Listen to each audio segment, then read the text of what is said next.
Hello, everybody, and welcome to the second episode of the Coffin Corner. I'm already screwing up intros. I'm going to start over. Ready for this? Hello, everybody, and welcome to the second episode of the Coffin Corner Podcast. I'm your host, GoodNightPunk, and with me, as always, is my good friend, Richie. Richie, what's going on? Not much, like you said, as always, even though it's only the second episode. And two is I'm glad always... you redid the intro because your audio cut out when you did the first time. It was so loud. Oh, nice. So, well, I'm excited to be here. I'm always excited to talk about football. Nice. Yeah, me too. It's been a long week. I am ready to relax. So, yeah, for sure. Sure. And hopefully everybody enjoyed the first episode. This one will be a little bit shorter since we don't have all 32 teams to go in depth about. Yeah, exactly. There was a lot to cover last week. So if you didn't check that out, I didn't exactly put the time stops in for the different divisions. So just kind of jump around. You'll find your team in there. But there's we talked about every single team. So it was a very eventful offseason. So yeah, we talked about all 32 teams and yeah, got into it a little bit over Kyler Murray, and it was a good listen. Definitely recommend it. Unfortunately, I did not have the VODs saved, so I could not clip the video part of that. But the VODs are on now, so we will have video highlights we can post of this week. But man, yeah, that was a good time last week, so it should be pretty fun this week. It was. I hope everybody out there listening enjoyed it. I agree. Because I know I enjoy making it. And that, you know what, to be honest, if it's just me and you enjoying it, I'm still going to have fun doing it. So yes, it's really just for us. Exactly. You know, like that TikTok I made today. Yeah, it's just for us. It makes me laugh, so I'm good with that. All right, well, kind of to do the intro today, I kind of want to do one of this. I like this idea of in the intro doing like a me thing with a you thing.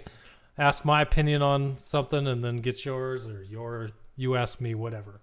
But this week I wanted to talk, since we are in the preseason where you usually see a lot of rookies playing. And you usually get to find out which of the rookies are going to be big players on their team throughout the whole season, and kind of get a preview of what that's going to look like. I wanted to ask 5 rookies that you're excited to see in 2022. Yeah, you want me to go first? Why don't you do one? I'll do one, and we'll just alternate because it looks like we don't have any of the same ones. Obviously, I did that on purpose. I know.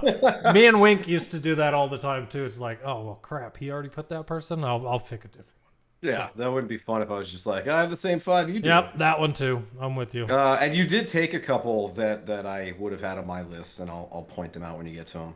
But I'll start my number one.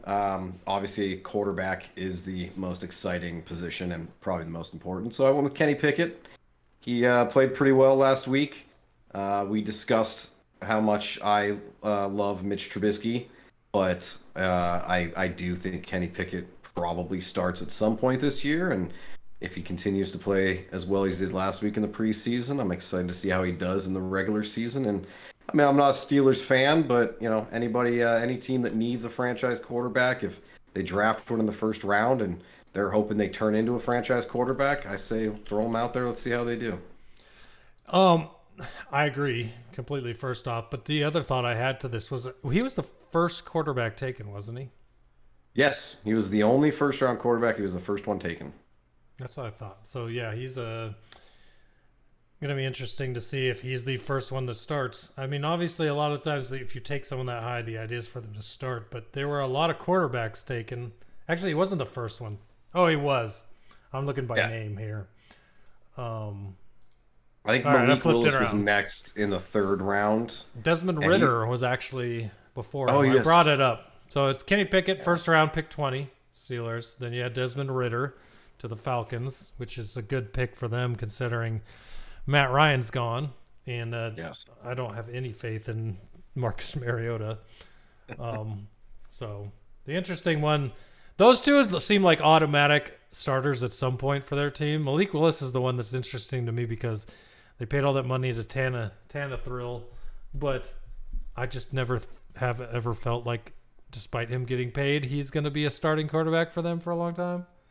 I don't know. No, I agree. I think Tannehill doesn't have many years left as a starting quarterback for them. There's probably a point in his contract where they can cut him and save some money and turn things over to Malik Willis maybe next year or the year after.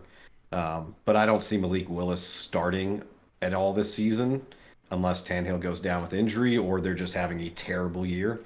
But, Kenny Pickett, probably start him over Trubisky at some point to see what you've got in your first-round quarterback. And, yeah, with Ritter in Atlanta, he also looked good in the preseason. Marcus Mariota is, you know what you're going to get with Mariota. He's been in the league long enough. You've seen what you're going to see out of him, whereas Desmond Ritter, he could be their future quarterback. So, yeah, I foresee the Falcons having a pretty rough year and eventually turning to Desmond Ritter to see what he can do. The real question is, after his week 1 preseason performance, and I hate saying it, I hate when people say it, but you all have to say it. They did play the Lions, so throwing a 4th down game-winning touchdown at the end of the 4th quarter for them doesn't seem like that big of a deal, but also you're playing 3rd string on every team in the preseason, so it's not like it's just the Lions are bad. Everyone's right. bad. I mean, yeah, I'm not saying, Desmond Ritter doesn't look like a, future all-pro just because he played the Lions 3rd stringers. But, I mean, at the very least, when you draft a young quarterback and you got him on a rookie contract, it's like, hey, if we can start this guy for 4 years before we have to extend him and spend money elsewhere, then let's try it. So, plus, I mean, as I mentioned, Mariota, he's developed as far as he's going to go. He's a replacement quarterback for Matt Ryan. I don't think he's going to start the whole year. I don't think the Falcons are a playoff team. So come December, yeah, throw Ritter out there for a game or two, see how he does. Because then on the other hand, next year when the Falcons, if they are having a bad year and they have an early draft pick next year, then they need to know, can we roll with Ritter or do we need to draft somebody high in the first round? Well, the real question is, who's their receivers? I don't remember.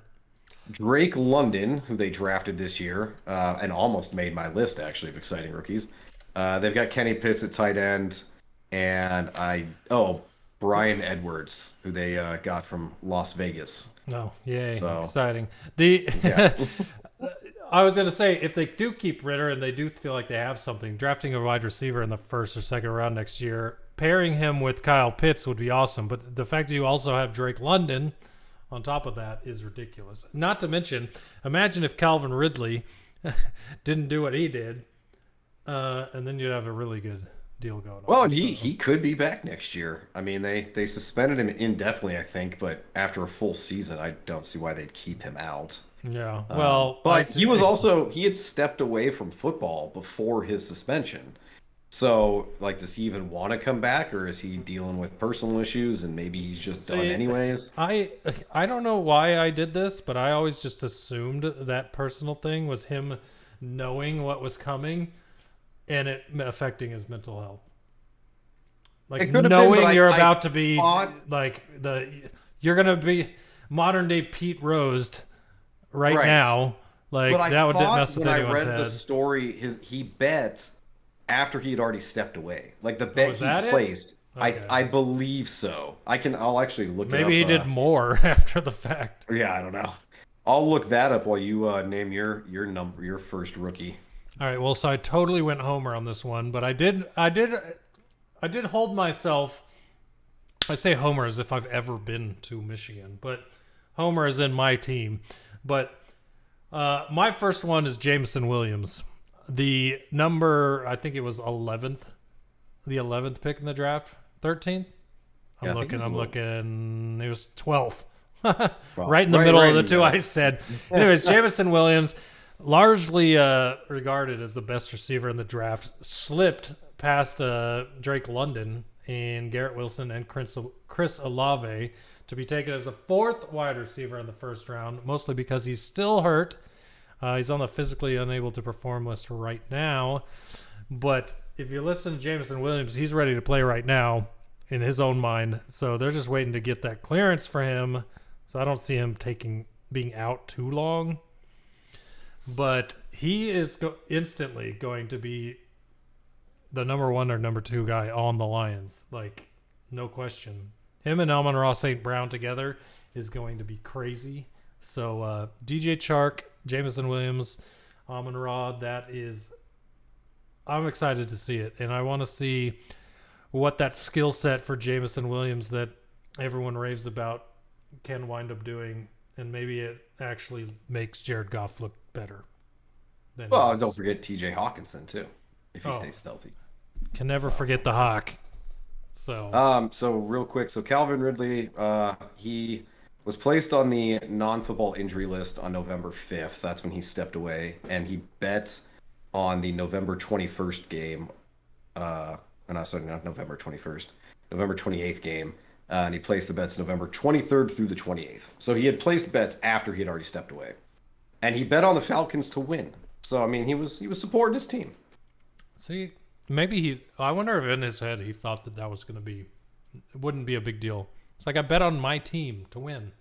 Going And he technically wasn't even a part of the team at that point. So, yeah. Right.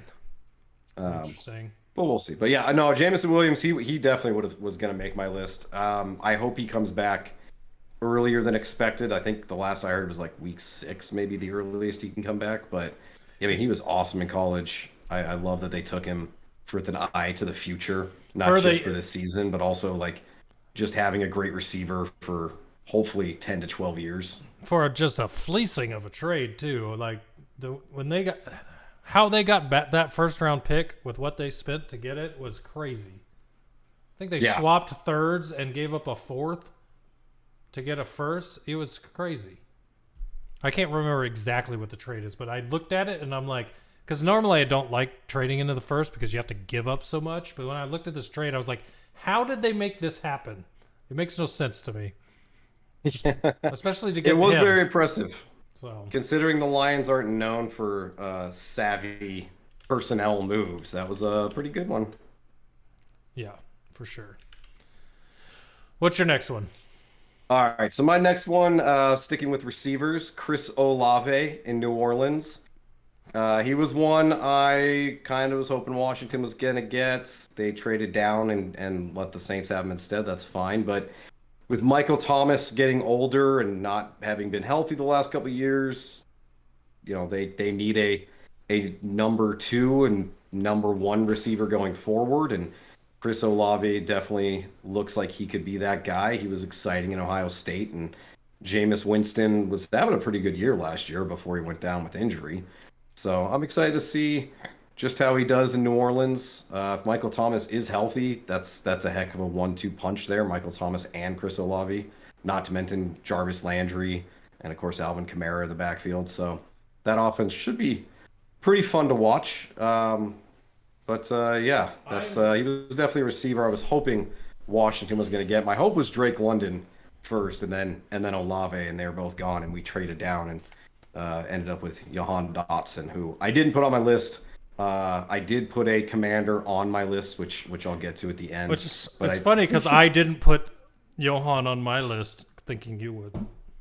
Well, I mean, he's at best our number 2 receiver behind Terry anyways. Mm-hmm. He's been very exciting in camp. I love watching all the catches he's been making, and that's great and everything, but I just don't see him being a huge part of our offense, being behind Terry anyways.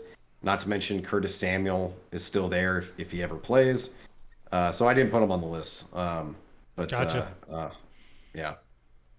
All right. The Chris Olave one's interesting because, just like you said, Michael Thomas, Chris Olave has a lot of room to do stuff there because Michael Thomas could get hurt at any time. And Jarvis Landry just has not played up to any expectation in like the last 2 years. At least not mine as a fantasy owner of his on several leagues for multiple years. Maybe he can bring it back, but with Jameis Winston throwing, you never know. So it'll be interesting to see where Olave looked goes. Pretty good to start last year before he got hurt. I mean, there was the joke about he got LASIK surgery and that turned his entire career around. I don't know if you saw that, but I don't know. I mean, they've got a new coach now with Sean Payton gone. I think this is Sean Payton's first year gone, right? Did he retire 2 years Yeah, ago? this is the first year because this is the year during the offseason they were talking about him going to the Bucks. Yes, that's right. That's right. Yeah, so new offense, new head coach. So we'll see what they can do. But yeah, if Michael Thomas stays healthy, Thomas and Olave, and Jarvis Landry there, I mean, Jameis got some pretty good weapons. And then Olave, yeah, he could definitely end up being their number one receiver come 2 years from now when Michael Thomas is inevitably cut. Yeah. Yeah. People used to call me crazy because I argued so hard that I thought Michael Thomas was the best receiver in football. Oh, he was. And but people didn't believe me, and then I'm like, just watch him. And then the year after this, he's just disappeared. Then he was hurt, and it's like no one. The people I was talking to this never let me live it down. They're like, "What happened to that guy? I thought he was the best." I'm like, "Well, he was." Right, yeah, exactly. 130 catches a year, over 1,000 every one of those years. He was just crazy. Yeah. So it's like, yeah, his time is over, unfortunately. Yeah. I mean, maybe he bounces back this season, but that remains to be seen. But yeah, for a couple of years there, he was just otherworldly. Yeah. Yeah, it's nuts. My second one is Breece Hall, the running back from the Jets, and that's solely on the fact that he's listed as the starter, which is kind of crazy because I thought Michael Carter, who is listed as his backup, was really good last year. And it's also crazy to me to see Breece Hall as the starter, specifically because they had a stacked backfield of young backs last year, and that just kind of blew up going into this year, I guess because they were bad, but I didn't feel like their 2021 roster or running back room was bad. So it'll be interesting to see after blowing that up what they can do with Breece Hall and have Michael Carter behind him. Yeah, I liked Michael Carter last year. I mean I don't know if he has what it takes to be a workhorse like 3-down type back, which is them going out and getting Breece Hall to pair him with. I thought was a good move. I just think their offensive line losing Mekhi Becton again. It's rough. Like they just can't. That guy just can't stay healthy. Because if he did, he'd be a beast to run behind. And then with Zach Wilson getting hurt, and I mean they've got a lot of players that you look at. I mean like Garrett Wilson and Elijah Moore, receiver. Like man, they got a lot of players that you can get like really excited about. But the problem is that it's the Jets, and something always seems to go wrong. Yeah, I'm trying to. Yeah, I agree with you there. So you'll notice I do this a lot. During a podcast, you'll be talking and then I'll be looking something up and you'll finish talking and I'll have no idea what you have said. Because I was just saying you agree with me. I mean, that's fine. I am very good at that. But I was looking up the running backs I was talking about from last season behind Breece Hall, and they had Michael Carter as a rookie, Tevin Coleman. They still have Tevin Coleman, but they also had LaMichael Pirine. Like those were their three running backs, and I'm like, any one of those three right now could be the starter. I remember Tevin Coleman last year. There was a lot of excitement around him because he was in San Francisco with Robert Saleh. So everybody was like, "Oh, he's gonna have such a great year, and he never really did much. And then eventually, Michael Carter took the role from him and did pretty well towards the end of the year. Yeah. But yeah, and Breece Hall's. I mean, he was another great runner. I have two running backs on my list because I'm just a fan of the running game. So yeah, I'm definitely excited to see Breece Hall. And he wasn't the first halfback taken, was he? Or was he? I think he was the first. Yeah. Next was Kenneth Walker right after him, 5 picks after him. That's another one. He didn't make my list, but I'm excited to watch him. But yeah, it's funny because I didn't put him on there because he's not listed as the starter. But honestly, as much as people, and obviously I'm not an insider and I'm not at camp and all this other stuff, but I'm just not convinced Rashad Penny is your starter forever. Well, Rashad Penny had like 5 great games to end last year, so everyone thinks like, oh, he's an amazing running back. But he's also been in the league for like 4 years and hasn't done anything up until the end of last season. Yeah, exactly. So I don't believe that he's suddenly some great running back. I think he just had some good games. Like that's happened. I think Kenneth Walker absolutely is a better running back than him. Um, which, shame Rashad Penny, I think went to SDSU, which I gotta love San Diego, but yeah, I think Kenneth Walker more exciting. He's one that I've been watching like when he plays in the preseason. Well, he's not playing right now because he hurt his groin. But I'm hoping that he'll steal that job and start to get more carries as the season goes on. Because man, at Michigan State, he was so much fun. Absolutely. Who's your third All guy? right. I'm going to switch up the order of my list and stick to running backs. So I'm going to go with Dameon Pierce in Houston. I don't know if you saw him last week, but he looked, he only had a couple carries, but he looked like a beast with those carries. And no disrespect to Marlon Mack, but Dameon Pierce should absolutely be the starting running back in Houston.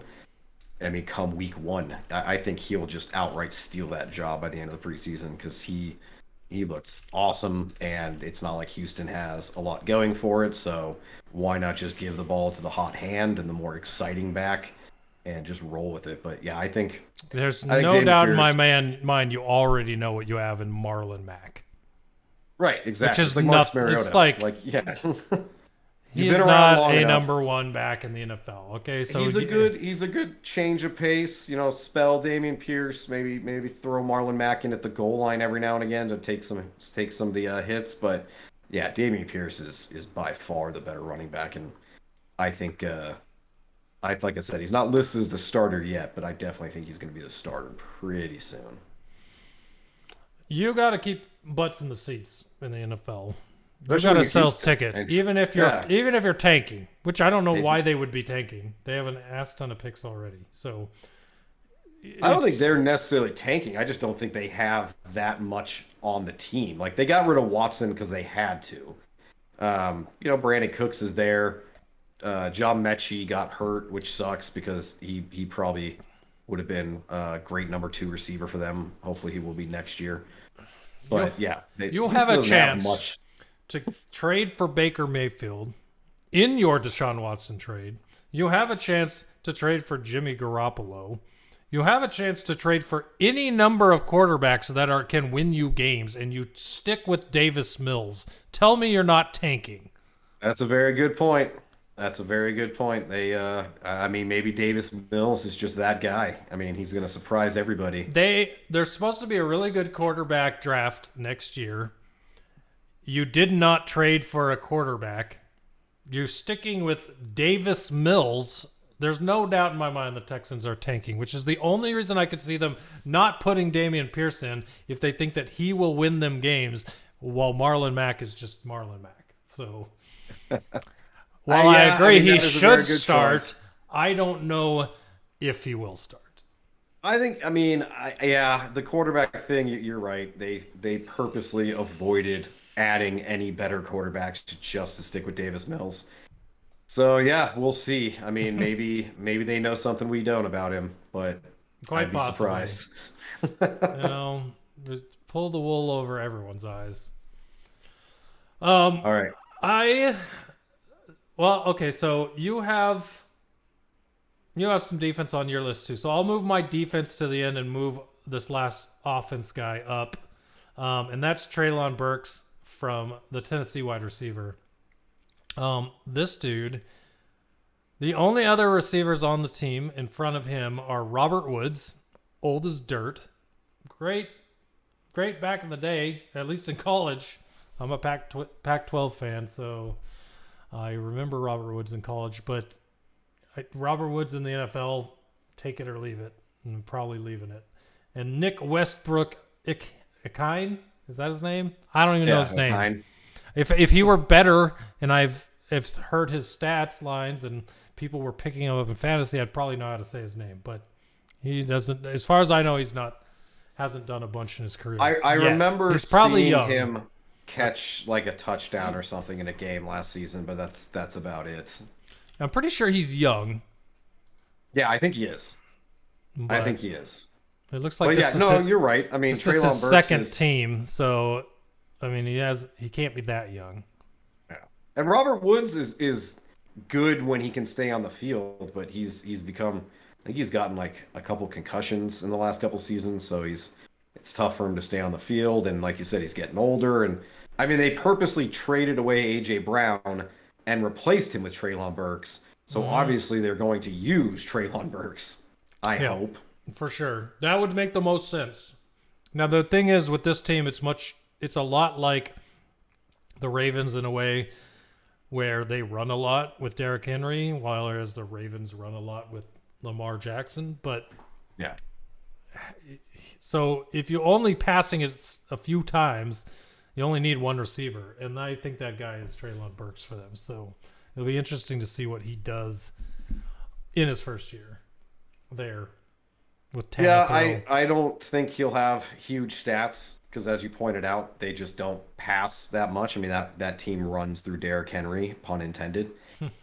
So, yeah, I don't think he's going to blow up a stat line. But, I mean, I didn't think A.J. Brown would blow up stat lines, and he put together some good seasons before they traded him away. So, there's that possibility. And, I mean, there's always...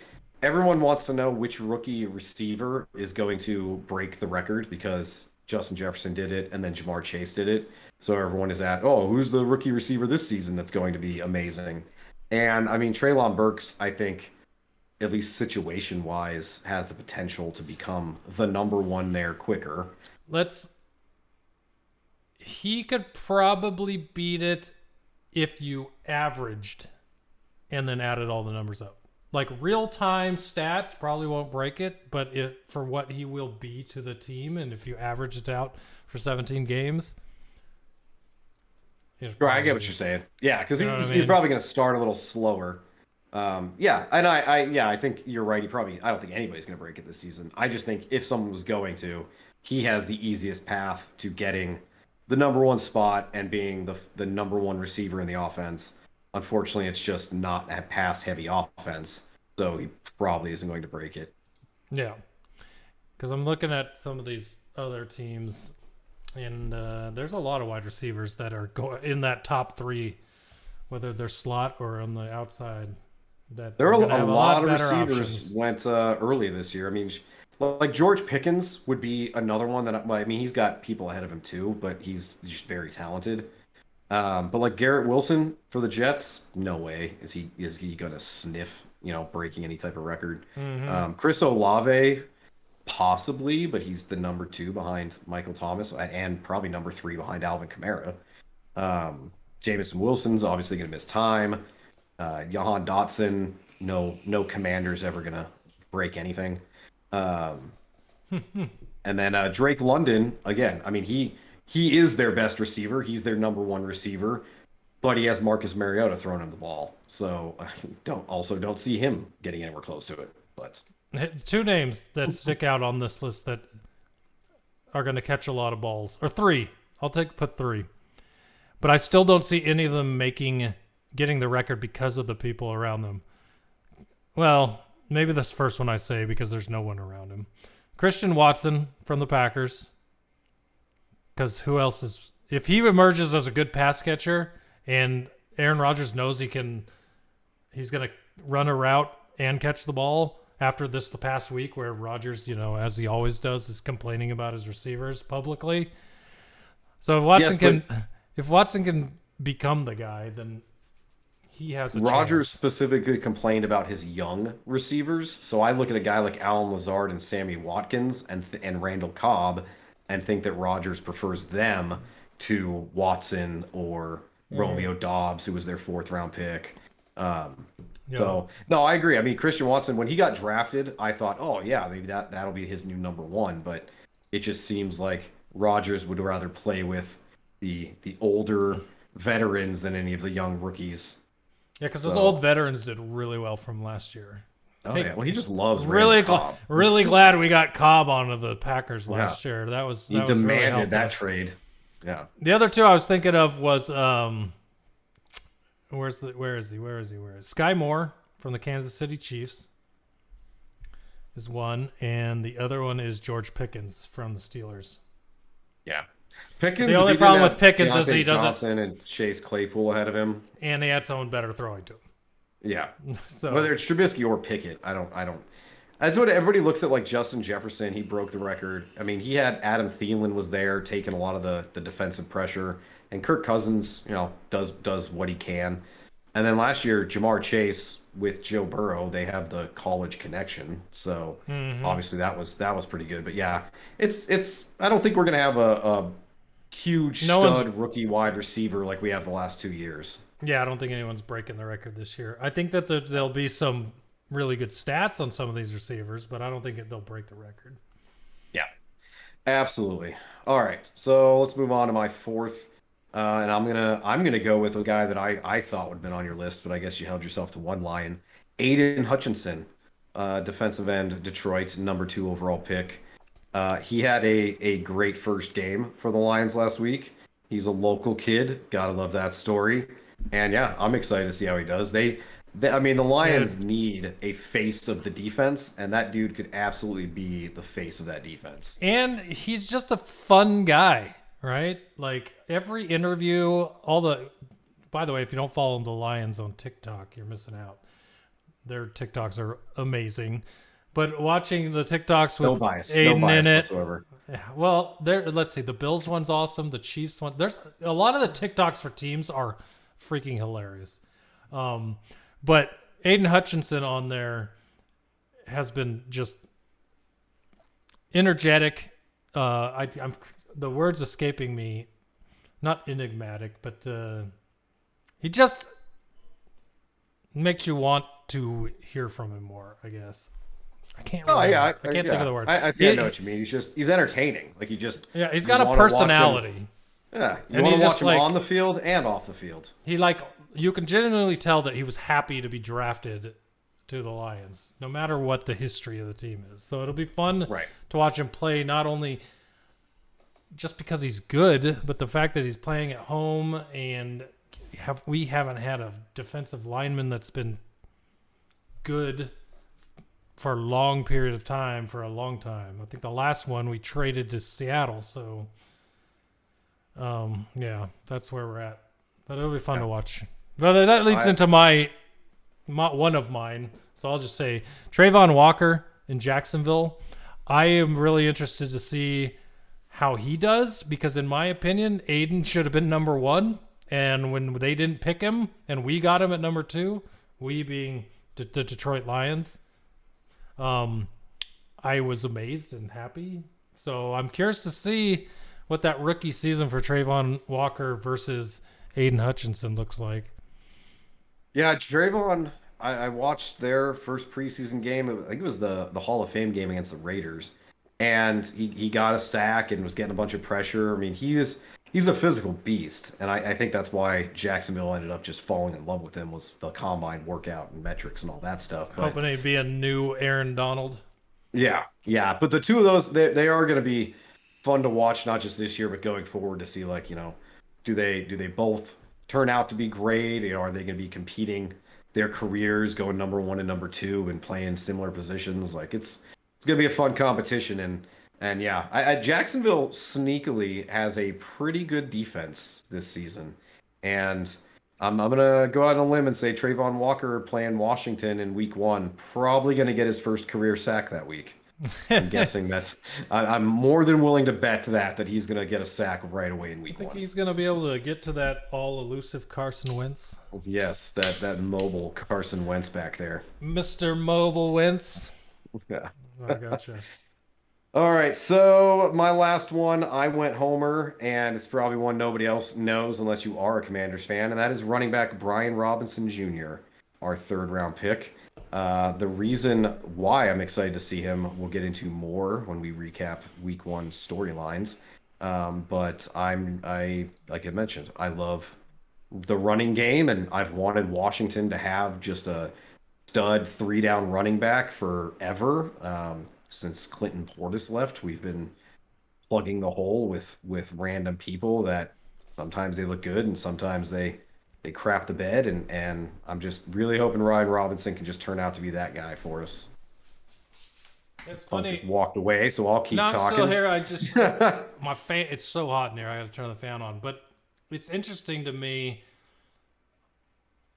knowing you and the Commanders, where your head's at with Gibson. Then did you not like what happened? I mean, last I was season? gonna wait until we got into the recap of the week, but basically, Antonio Gibson has a fumbling problem, and he fumbled on his second carry of the game.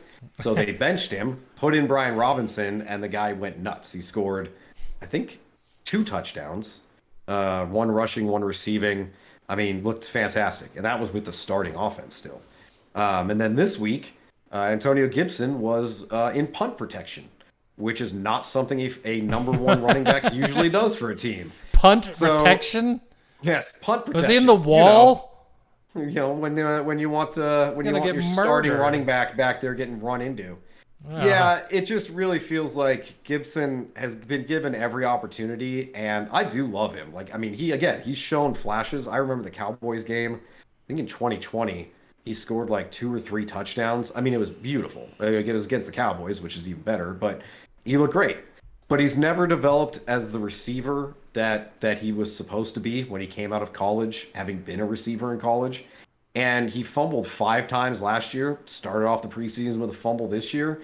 And Ron Rivera is not a patient man. He's not going to just keep letting him fumble, especially when they went out and drafted Brian Robinson in the 3rd round, which is pretty high for a backup running back. It's funny to me because both running backs we're talking about are not my favorite running back on the Commanders. You love McKissick? I love McKissick. I mean, not as a starting like running McKissick back. has his role, and he does it amazing. Because I love his PPR role.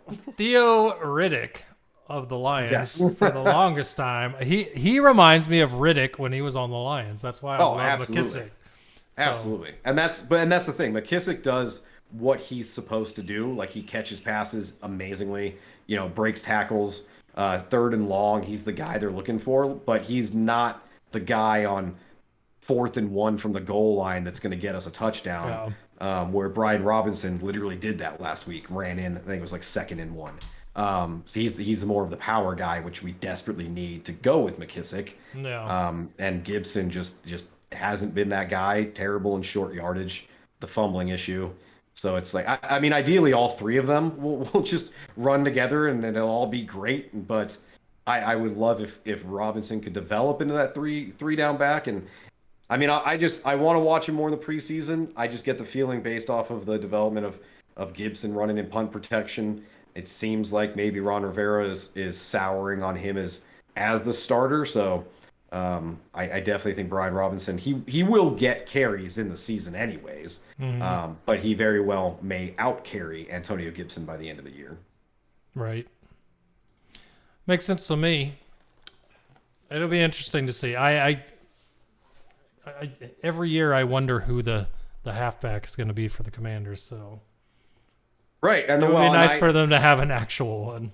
I mean, like I said, I love the run game. Every time we play Madden, I'm always focused on making my running back as good as possible. And whether it's Antonio Gibson or Ryan Grant or whoever the hell ends up being back there.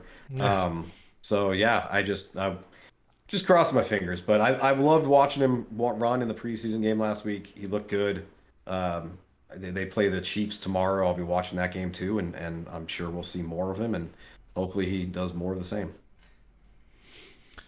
Sounds good. Let me hit us with that last one so we can move on to the week 1 standouts or things we noticed about week 1. But the last one I have is 2 players, by the way, actually. Yes, I was going to say, you cheated a on the little bit here. They're on 5 rookies. They're on the same team. And you put 6. Would you consider Captain Planet 4 people or 1 person? Captain Planet, the hero, I consider 1 person. But you can't summon Captain Planet without 4 other people, right? It's a team. Correct. But who are they summoning? They are summoning Captain Planet. Listen, my analogy might be terrible. This, by 5 rookies, this is my unit. It's a 1. It's a 1 unit, all right? Well, in that case, I should have just put down like all of the Commander's rookies. No, the offense doesn't play with the They're all a unit. defense. They're all a unit. Okay, listen, whatever. I just saw that and I was like, this jerk, he cheated. Yeah. I left so many people off my list. Derek Stingley, and by extension, Jalen Petre of the Houston Texans. I think the Houston Texans secondary is going to be amazing this year.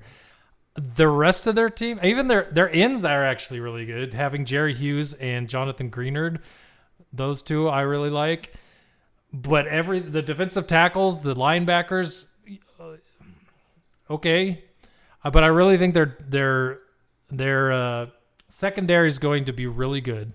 And I think that it's going to make their defensive line look better because they'll have more time to get to the quarterback. And I think that we might actually get surprised at the Houston defense.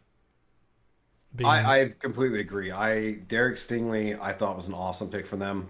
I think I mentioned last week. I like Sauce Gardner because he's got the personality in New York, but Derek Stingley I think is the better corner.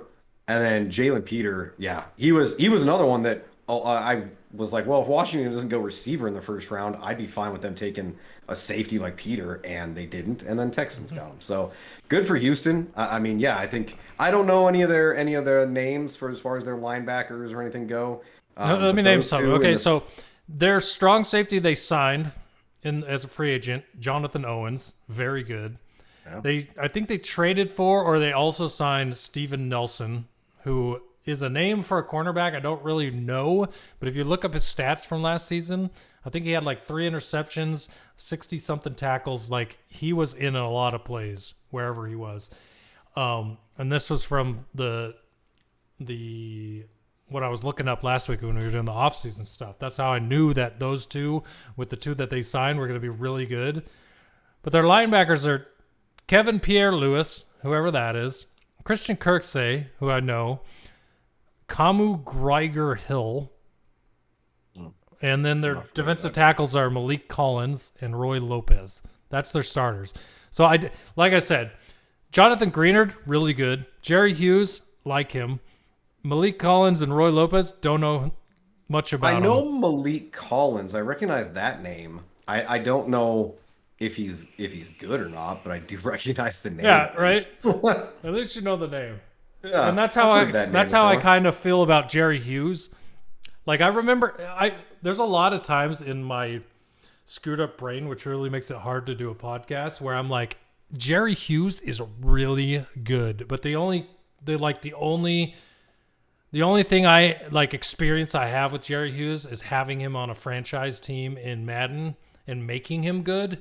So sometimes I'm like, Jerry Hughes is really good, when in reality, in real life, he's really bad. I don't know. So it's funny you say that, because when you said Kevin Pierre-Louis, I immediately was like, oh yeah, I signed him in Madden in every franchise in last year's game because he was the only pass coverage outside linebacker I could find in free agency.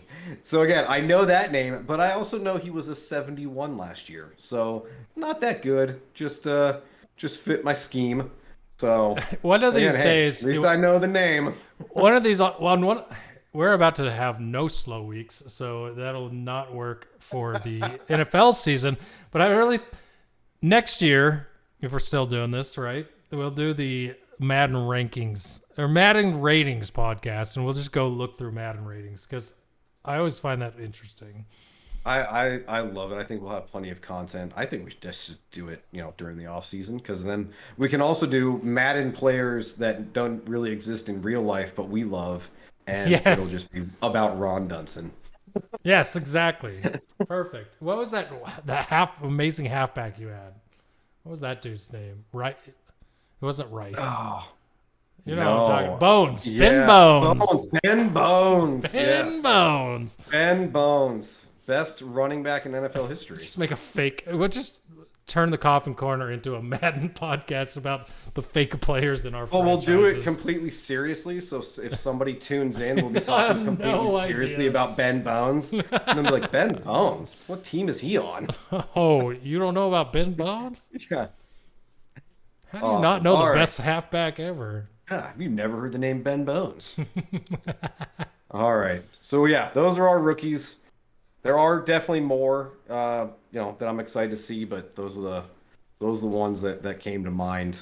Trying to think That of some weren't on my others. list. Yeah, that weren't on your list.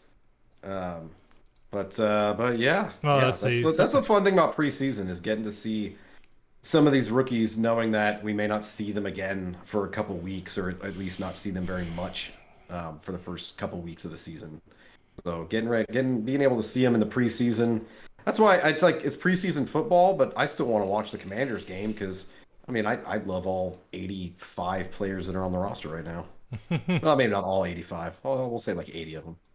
Although they cut Troy Apke the other day. Thank God. Because he was the first person I cut in every franchise of Madden. Terrible safety. Even worse as a cornerback. Good riddance, Troy Apke, if you're listening. Guess he'll never do an interview. Can you imagine? Let's get Troy Apke on there. He's like, this son of a bitch. I'm like, this guy, he's not doing anything right now. Let's get him on here. He's not busy. He didn't listen to that episode. It was. All right, week 1 highlights or storylines that we're interested in, or standouts, basically. First thing I wanted to mention: holy crap, what is going on in Chicago and Las Vegas in the offseason that they could not fix their fields? What's crazy about Las Vegas is that it's a new stadium, brand new stadium, indoor stadium. I'm so confused how you have the entire offseason to make your field playable, and to a point where your own players, let alone the players on the other team, are not going to play on your field and get hurt. But you still have giant divots like amateur golfers were on your field hitting divots into it for the entire summer, and you're just like, screw it, we're going to play in it anyway. Now, did they have a concert or anything like the week before on the field? Because I know that's happened in the past where, like the stadium, especially in Vegas where they do the crap all the time, they'll have a concert that ruins the field, and then they just don't get around to fixing it. So I don't know. But yeah, an indoor stadium that's brand new. This is only the second year it's been open, or third. And their field is in that condition. Soldier Field, I can understand. That's what a bit I more. understood. I understand a little bit more. I don't understand how you have an entire offseason and you don't fix your field. But Las Vegas really makes no sense. For Soldier Field, and it's funny because when we were watching the game, my dad, Bears fan from Chicago, he talked about that. The stadium is owned by the park department of Chicago, and the Bears are like threatening to move, basically. So his belief was that the city of Chicago didn't do shit about the field because they were like, whatever, we don't care about the team at this point. That was his belief. Yeah, just move. We don't care. We heard you were going to get relegated to the XFL. I'm going to make that joke every week. Yes. Until your dad comments. I will tell him to listen, and he will send you mean text messages. Actually, you know what? Exactly what he's going to say is that they finished ahead of you last year. That's fine. We got better. They got worse. But yeah, we didn't trade away Khalil Mack. That's all I'm saying. Yeah. It's funny you didn't put FedEx Field on here for Washington because our field is always trash. Like it is literally in Madden.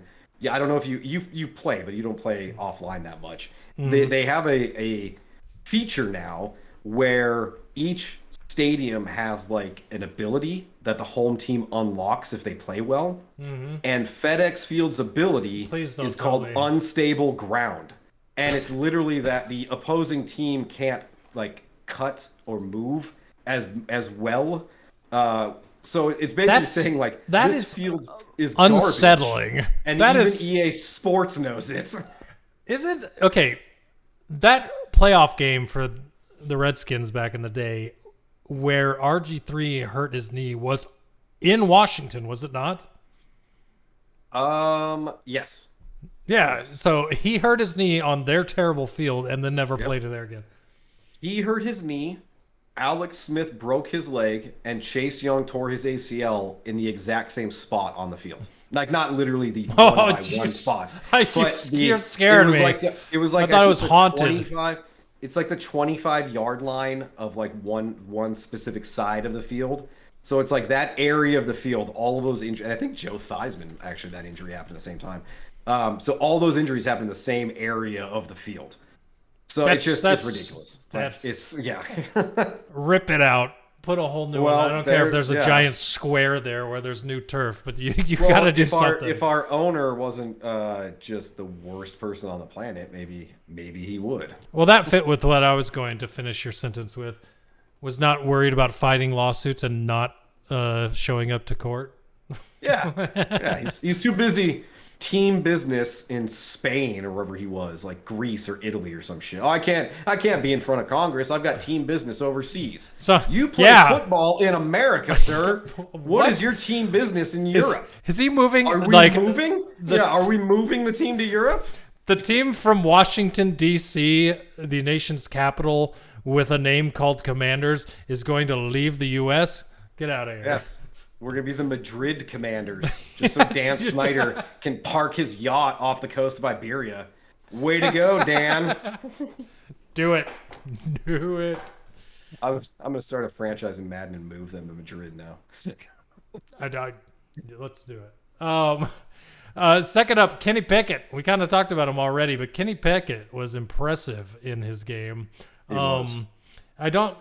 I have it it's one of the last points I have down here for week 1, so I'll just say it now. But Kenny Pickett, 13 for 15 for 95 yards and 2 touchdowns, which included a game-winning touchdown in the final seconds.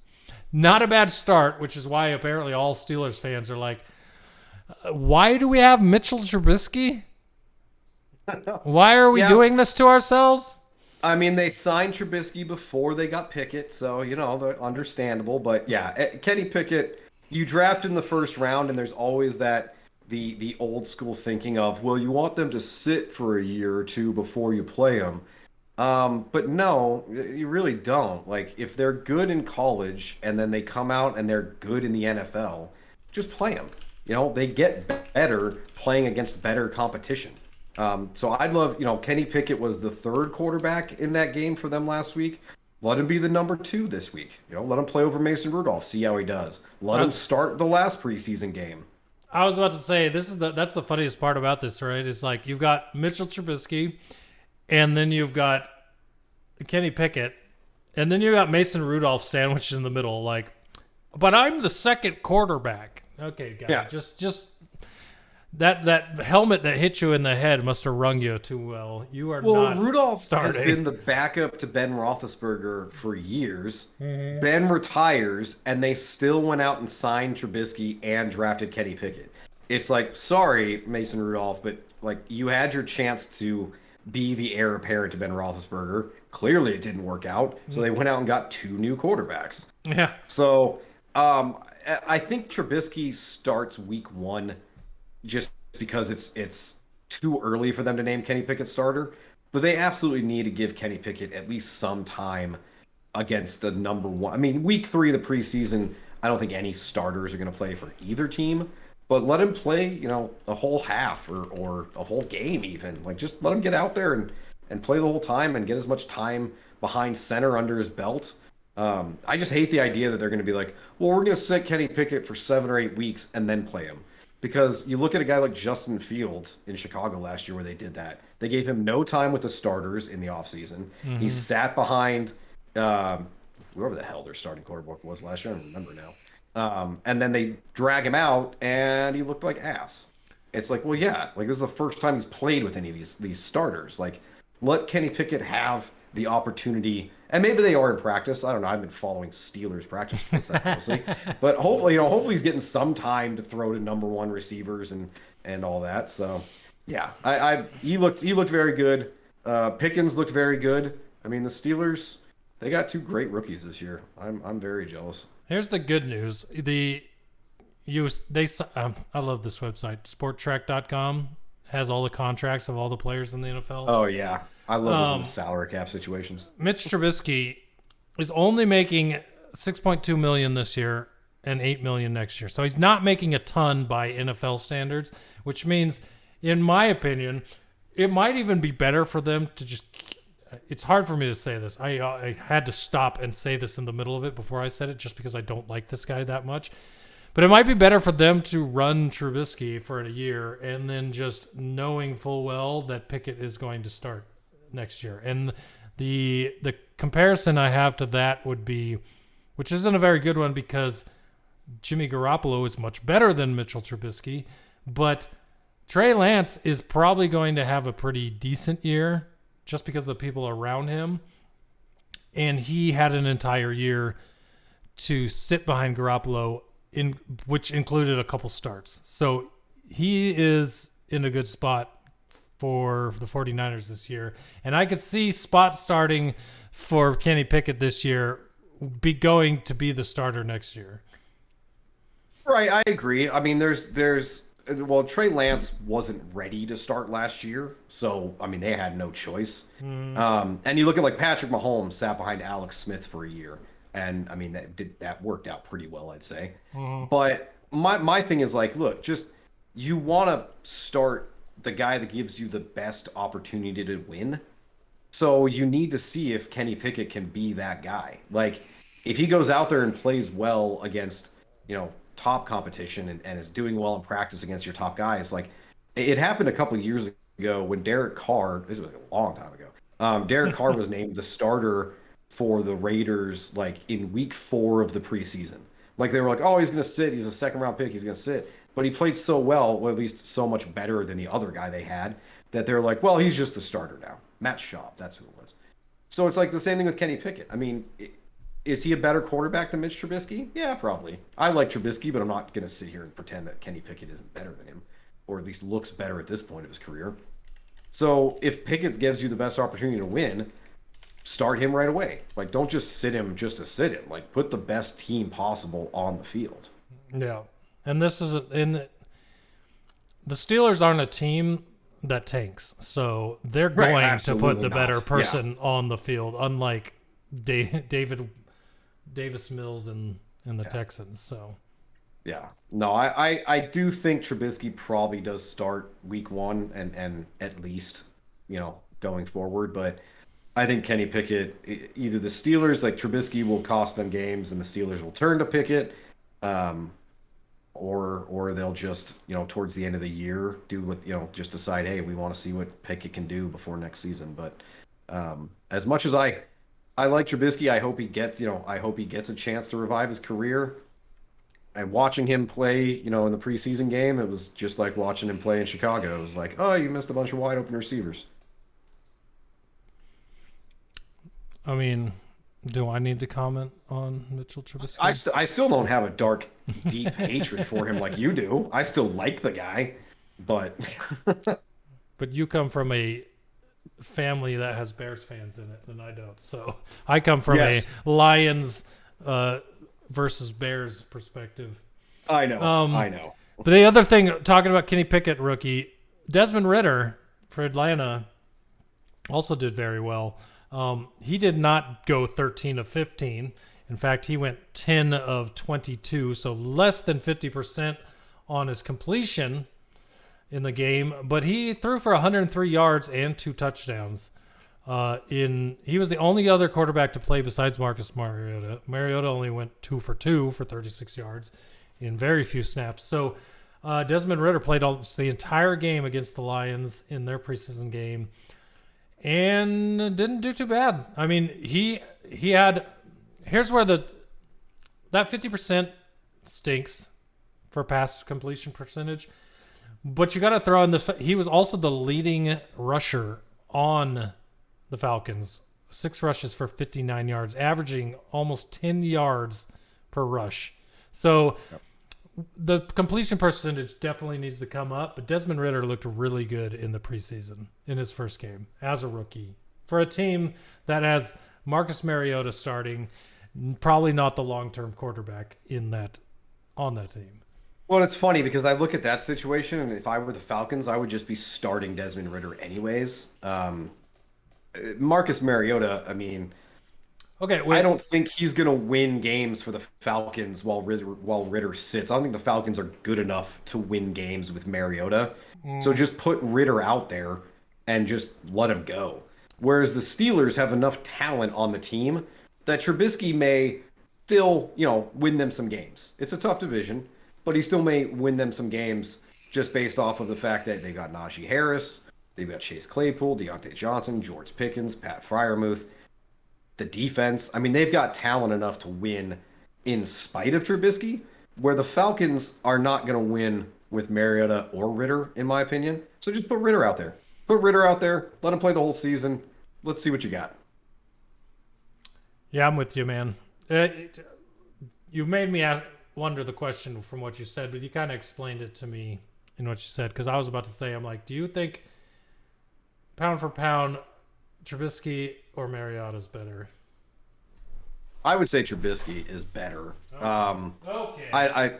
I don't know their stat lines. I mean, I just know Mariota, having watched him in Tennessee and I forget where else or Las Vegas as a backup. Mm-hmm. But Trubisky, I've seen enough to know that he could be that guy. Like, he's not going to go out there and be the one that wins the game, but he can be the guy that doesn't lose you games, where you lean on the run game. You ask him to just, do short passes, not air the ball out downfield and throw a bunch of interceptions. And it's like, all right, we can ride Najee Harris to a couple wins. They've got a good defense. And that's, that'd be good enough. They win 8-9 games, maybe sneak into the playoffs. Whereas the Falcons, Ritter or Mariota, neither one of them is going to get them to the playoffs. That team's just not going to the playoffs. So why waste time with Mariota when you can just put Ritter back there and say, all right, kid, go out there. We're going to see what you got. Give you a whole, all the season, 17 games. Let's see if you can develop into a starting quarterback for us. That way, as we've mentioned, next year's draft class, very deep on quarterbacks in the first round. They'll know whether or not they need to draft one. It's funny. This is just me because this is what I do. I pulled up on StatHead the comparison of Mariota and Trubisky's career stats. They're almost the same player. I'm not surprised. like Mariota started in 2015, Trubisky started in 2017. So and Mariota only has 3,000 yards more than Trubisky. Now, granted, he didn't start the entire time like Trubisky has, but how many games? Both games, 74 for Mariota, 57 for Trubisky. Now, so a season, 17 games. Yeah. The completion percentage career for both, 62.8 for Mariota, 64% for Trubisky. 77 touchdowns for Mariota, 64 for Trubisky. 45 interceptions for Mariota, 38 for Trubisky. And so you're looking at, and their rushing yard, they're only 500 yards apart in rushing. And Mariota's known as a rushing quarterback, so right. Very, very similar players. Yeah, absolutely. And I think with Mariota having been in the league longer, again, it's just there's not more that's going to come from him. He's not going to suddenly develop. It reminds me of Carson Palmer, I guess. Well, no, Carson Palmer was good in Cincinnati before he started. I can't think of a quarterback that was mediocre for 7 years and then all of a sudden, well, maybe Tannehill actually would be probably the closest one, where he just goes to a new team and a new system and all of a sudden it's like, oh, they're not terrible. But yeah, I don't know. I think where the Falcons are, like the Steelers aren't in rebuild mode. They're in retool mode. Yeah. So, they need a quarterback that can still maybe win them some games, where the Falcons are literally just in rebuild. The Falcons are a bottom 5 team. They're, that's just where they are. So they've got the young quarterback. Give him as much time as possible to see whether or not he is the future, or you need to draft somebody next year. Where the Steelers take their time with Pickett. He's already a first-round pick. Mm-hmm. Take your time with him. Give him some time to sit, and then, start him. Unless, like I mentioned, if Pickett is their best quarterback, if he goes out there and shows that he's better than Trubisky, start him now. Yep, I'm with you on those. I went full bore with the quarterback talk for week 1 because the other two things I have are the two quarterback battles The first one being in Seattle with Drew Lock and Gino Smith. Kind of crazy, the stats for these two. Lock went 11 for 15 for 102 yards and 2 touchdowns. 1 rush, 3 yards. 32 snaps. Pretty decent. Not bad. Yeah, not bad. Gino Smith, who I would expect to do badly, because I actually think Drew Lock is decent. Gino Smith is just, I always thought he was washed. But Gino Smith, 10 for 15, 101 yards, 1 less yard, 1 less completion. But he also had, and he didn't have any touchdowns passing to the 2 that Lock had. But he also had 2 rushes for 9 yards and a touchdown rushing in his 28 snaps. So the difference between these two right now, minimal. Very in Seattle. So yeah, I agree. I would have expected Geno Smith to be hot garbage like he was for the Jets. Now he played second, so he did play the second and thirds, whereas Luck was against the first and the second. So there's that to think about, but still. And I it's funny because I don't know if you saw the Seahawks Bears game last night, and I don't know his stat line, but I'll actually try to pull it up real quick. But I remember Geno Smith started because Drew Lock is out with COVID right now. Geno Smith, 10 of 18 for 112 yards, no touchdowns, and did not rush once. So almost the same exact stat line without his rushes and the touchdown rushing. That's crazy. Right. So yeah, If I were the Seahawks, I mean, first of all, I wouldn't have traded Russell Wilson anyways, but that's beyond the point. It's a matter of, they got Drew Lock in the trade. Drew Lock is younger. Do they want to go with him and see, can they resurrect his career from Denver? Or do they want to go with Geno Smith because he's been there longer? Sorry, ESPN ad just popped up in my ear. That confused the hell out of me. Geno Smith was there last year. He started some games when Russ went down, so he knows the offense. So, again, but they're in the position kind of like the Falcons. They're a bottom team in the NFL. So do you go with Drew Lock and say, hey, maybe he can turn it around, and then if not, we draft somebody next year? Or do they go with Geno Smith and say, well, Geno can win us games? It's I don't know who wins that competition, to be quite honest. I would probably give the nod to Geno Smith just because if Drew Lock is out with COVID and he misses time in practice, they may end up going with Geno Smith just because he knows the offense better. But I don't know. That's one to watch, mostly because I hate Seattle and I want them to be terrible. So I'm hoping they go with Geno Smith. Yeah. It'll be interesting to see. I mean, I'm fine with the Seahawks being bad as a Cardinals fan. So yeah, it's a beautiful thing. I wiped that smug look off Pete Carroll's dumb face. Yeah, this is his last year, I think. I can't believe he didn't retire this year. It's surprising they trade Russell Wilson and he's playing he's doing another year. Yeah, I thought they trade him away, and if I was Pete Carroll, I'll retire and be done. But he's gonna stick around for a year, maybe another one next year, and then retire. Go out at the bottom of the league. Yeah, whatever. Come on, man. You were the pedigree for a while. The other QB battle, week 1. Baker. Quotations. Yeah. Quotation. Baker Mayfield versus Sam Darnold. Mayfield went 4 for 7 for 45 yards, and he had 2 rushes for 3 yards and 12 snaps. Darnold went 2 of 3 for 16 yards in 6 snaps. Not a whole lot of information gathered in week 1.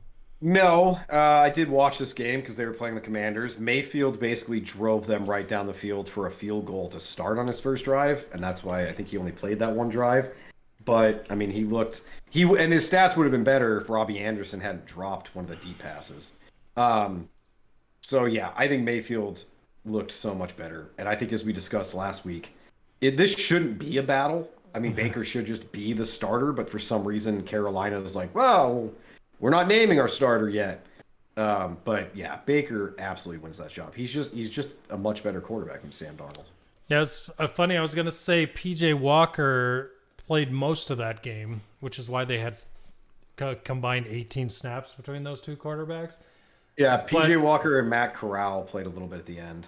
And I'm looking at this week's I mean, there was a game today for the Panthers against the New England Patriots, and neither Mayfield or Darnold played. So Really, they didn't play at all. That's interesting. Neither one of them. Yeah, weird. But yeah, I think Mayfield definitely gonna win that job. Me too. And we said this last week. I just don't understand the hate for Mayfield. Like, I don't know. He literally went from being a superhero in Cleveland to like 2 years later being run out of town through no fault of his own. Like he played. I don't know what he did that made them dislike him so much. Yeah, he didn't win them a Super Bowl. They just turned on him immediately. One of my Navy buddies is a massive Browns fan. I need to text him and find out if he knows why and if he's on that train and have him explain it to me. If he'll probably say that Mayfield's trash. He played like crap. It's like, well, he had a shoulder injury, I think all of last year that he played through that impacted his play. And it's frustrating, man. That dude is such a competitor, and team like the Browns to have a franchise quarterback and then get rid of him only to replace him with charismatic Deshaun Watson. Yeah. Charismatic. That is the word that I was trying to think of. Come up with for Aiden Hutchinson. And I thought you were just really passionate about Baker Mayfield. You were just screaming charismatic. I'm sorry. I had an epiphany from earlier in the podcast. Charismatic! Baker Mayfield is charismatic. No, that is that's the word I was thinking of. But Baker Mayfield is also charismatic. Yes. That's great word. Great word. No, you're absolutely right. Aiden Hutchinson, yes. And Baker, absolutely. Which is why it's confusing to me why you wouldn't like the guy. I don't know. I have no idea. I liked him in college. Man, I loved watching that kid at Oklahoma. And then, dude, the money. Wait, yes. No, that wasn't Baker. That was Johnny Football. That was Johnny Football. That was Johnny Football. Browns quarterbacks, people. I get them mixed up because there've been so many of them. Anyways, Manziel, I love the money thing. That's totally off topic now because it wasn't Baker Mayfield, but whatever. Oh, but yes. So, all right. That kind of recaps the quarterback battles and some of the games. So, some of the other storylines from Week 1. We mentioned this: the Antonio Gibson fumbling and then being relegated to punt protection, possibly losing his starting job, or at the very least, a portion of it. You know, as not just a Commanders fan, but a fantasy football player, that's something important to watch. Because he's not on my dynasty team, so thank goodness. I do a lot of mock drafts for fantasy football. I always draft Antonio Gibson as my third running back because I'm like, Commanders. Right. But now, you know, if you were drafting him, you'd have to draft the backup because come week 5, when Antonio Gibson is fumbled again, he may be benched. So it's just something as a Commanders fan, but also a fantasy football player to pay attention to see.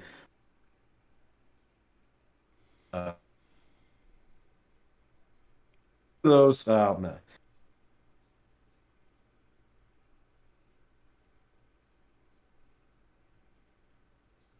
amazingly enough, he actually did well.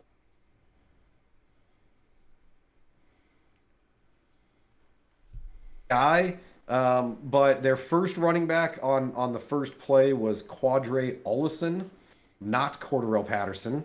Which makes so much sense because I assume this guy's an actual running back. Yes, he actually is a running back, not a converted wide receiver. Yeah. Yes. So yeah. But again, that's just something, for those fantasy football players out there like us, that good to know who are the starters. Is he a rookie? Positions. Because I don't think he's a rookie. I think Tyler Algier is a rookie on the team. Quadre Ollison, I recognize the name, so I feel like he was there last year too. I will. I'm just thinking of like in my mind. I keep thinking of 2019 actually. I keep thinking of our dynasty league. Oh yes. Yeah, always good to find those. I'm like, am I going to be able to draft Ollison in the 3-round rookie draft? I don't know. No, he was 2019. Gotcha. He has been on the Falcons his whole. So, but yeah, I mean, just even over the next couple weeks, seeing how that plays out is important when it comes to Falcons fans, but also fantasy football players. Is anyone else on that team as a running back? I know Tyler Algier because he's a rookie this year. Naturally, everybody thought, oh, he'll win the job because he's a rookie, and we all love rookies. But I think those are the only three I know. Right, Cordell Patterson, Quadri Olison, and Tyler Algier. Okay, so Jamison Williams is also listed as one of their halfbacks. Really? Okay. So Miami for 4 years, KC for 2, Chicago for 1. Now he's on the Falcons. Yeah. Journeyman running back. Man, I didn't realize he'd been around that long. Well, that's what makes me laugh because it's like Quadri Olison is listed as the 4th. ESPN's depth chart, which I don't trust depth charts on the internet. It says unofficial. Yeah. And they all say depth charts on the internet in general I don't trust from any site, but this one has him as the 4th receiver. It has Jamison Williams as number 2. Tyler Algier. It's like Washington's depth chart for last week, week 1, they had Logan Thomas listed as their starting tight end, and the guy's out with an injury. So it's like it's a preseason depth chart means nothing. Yeah, weird. Okay. Speaking of injuries, this one's pretty important. Browns lost their starting center for the season. I'm not familiar with Nick Harris or his talent level, but you're talking about a team with Nick Chubb and Kareem Hunt that's going to run a lot when they have Jacoby Brissett at quarterback. Let me just say this about centers. Doesn't matter who they are, how good they are. Most teams don't carry a backup center. Right. They're just a guard they move over. They're unlucky for him that he got hurt. But the Browns themselves are lucky this happened in the preseason because they can find an actual center to sign to play center.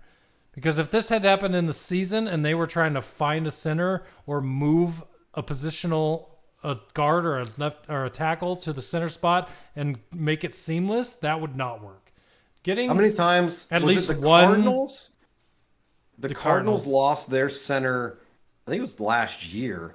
And I just remember a game where every snap was so bad because it was like a third string guard trying to snap the ball, and it's bad. It's so bad to watch when you've got like a third string center in there. Mm-hmm. Yeah, it's bad. Yeah. So they're lucky this happened in the preseason, and they're going to have a chance to give a guy time at center position and not thrust him into the middle of a game that mattered to learn the position or be good at it with the quarterback. Right. But it sucks for him. It sucks for them. But it could have been much worse with the timing. Absolutely. Absolutely it is. I mean, especially for that team starting, whoever, Jimmy Garoppolo if they trade for him. But you talk about the running game, Nick Chubb, having your center out. I mean, that hurts. But yeah, having them being able to hopefully find, I think actually, if I remember, they have like J.C. Treader as their backup, who I know has been one of the better centers in the NFL. So they are kind of lucky. Treader, who's able to step in and hopefully fill those shoes. All right, so we'll move on. So we talked about Aaron Rodgers insulting his wide receivers, calling out his young wide receivers for running the wrong routes, not knowing the playbook. Just a top-notch team leader right there. Real impressive. That's sarcasm. I think this is damning because they do have a lot of young receivers. They got Amari Rodgers, who was a rookie last year. They drafted Christian Watson in the 2nd round this year. They drafted Romeo Doubs in the 4th round this year. So when he's calling out young receivers, those are the ones in my mind that he's calling out. Sammy Watkins, Randall Cobb. Though he didn't specify all receivers. He mentioned young receivers. So I definitely think that he wants them to play those 3, Watkins, Lazard, and Cobb. But Romeo Doubs has been very impressive from everything I've seen. He caught a long pass last week for a touchdown. I know tonight he had a pretty impressive catch. I saw it on Twitter before we got on here for a touchdown. So it seems like Romeo Doubs is actually the more impressive rookie over Christian Watson there.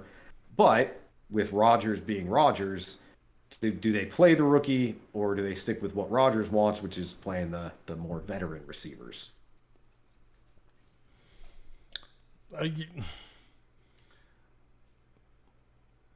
I don't know. Exactly. I don't know what to say.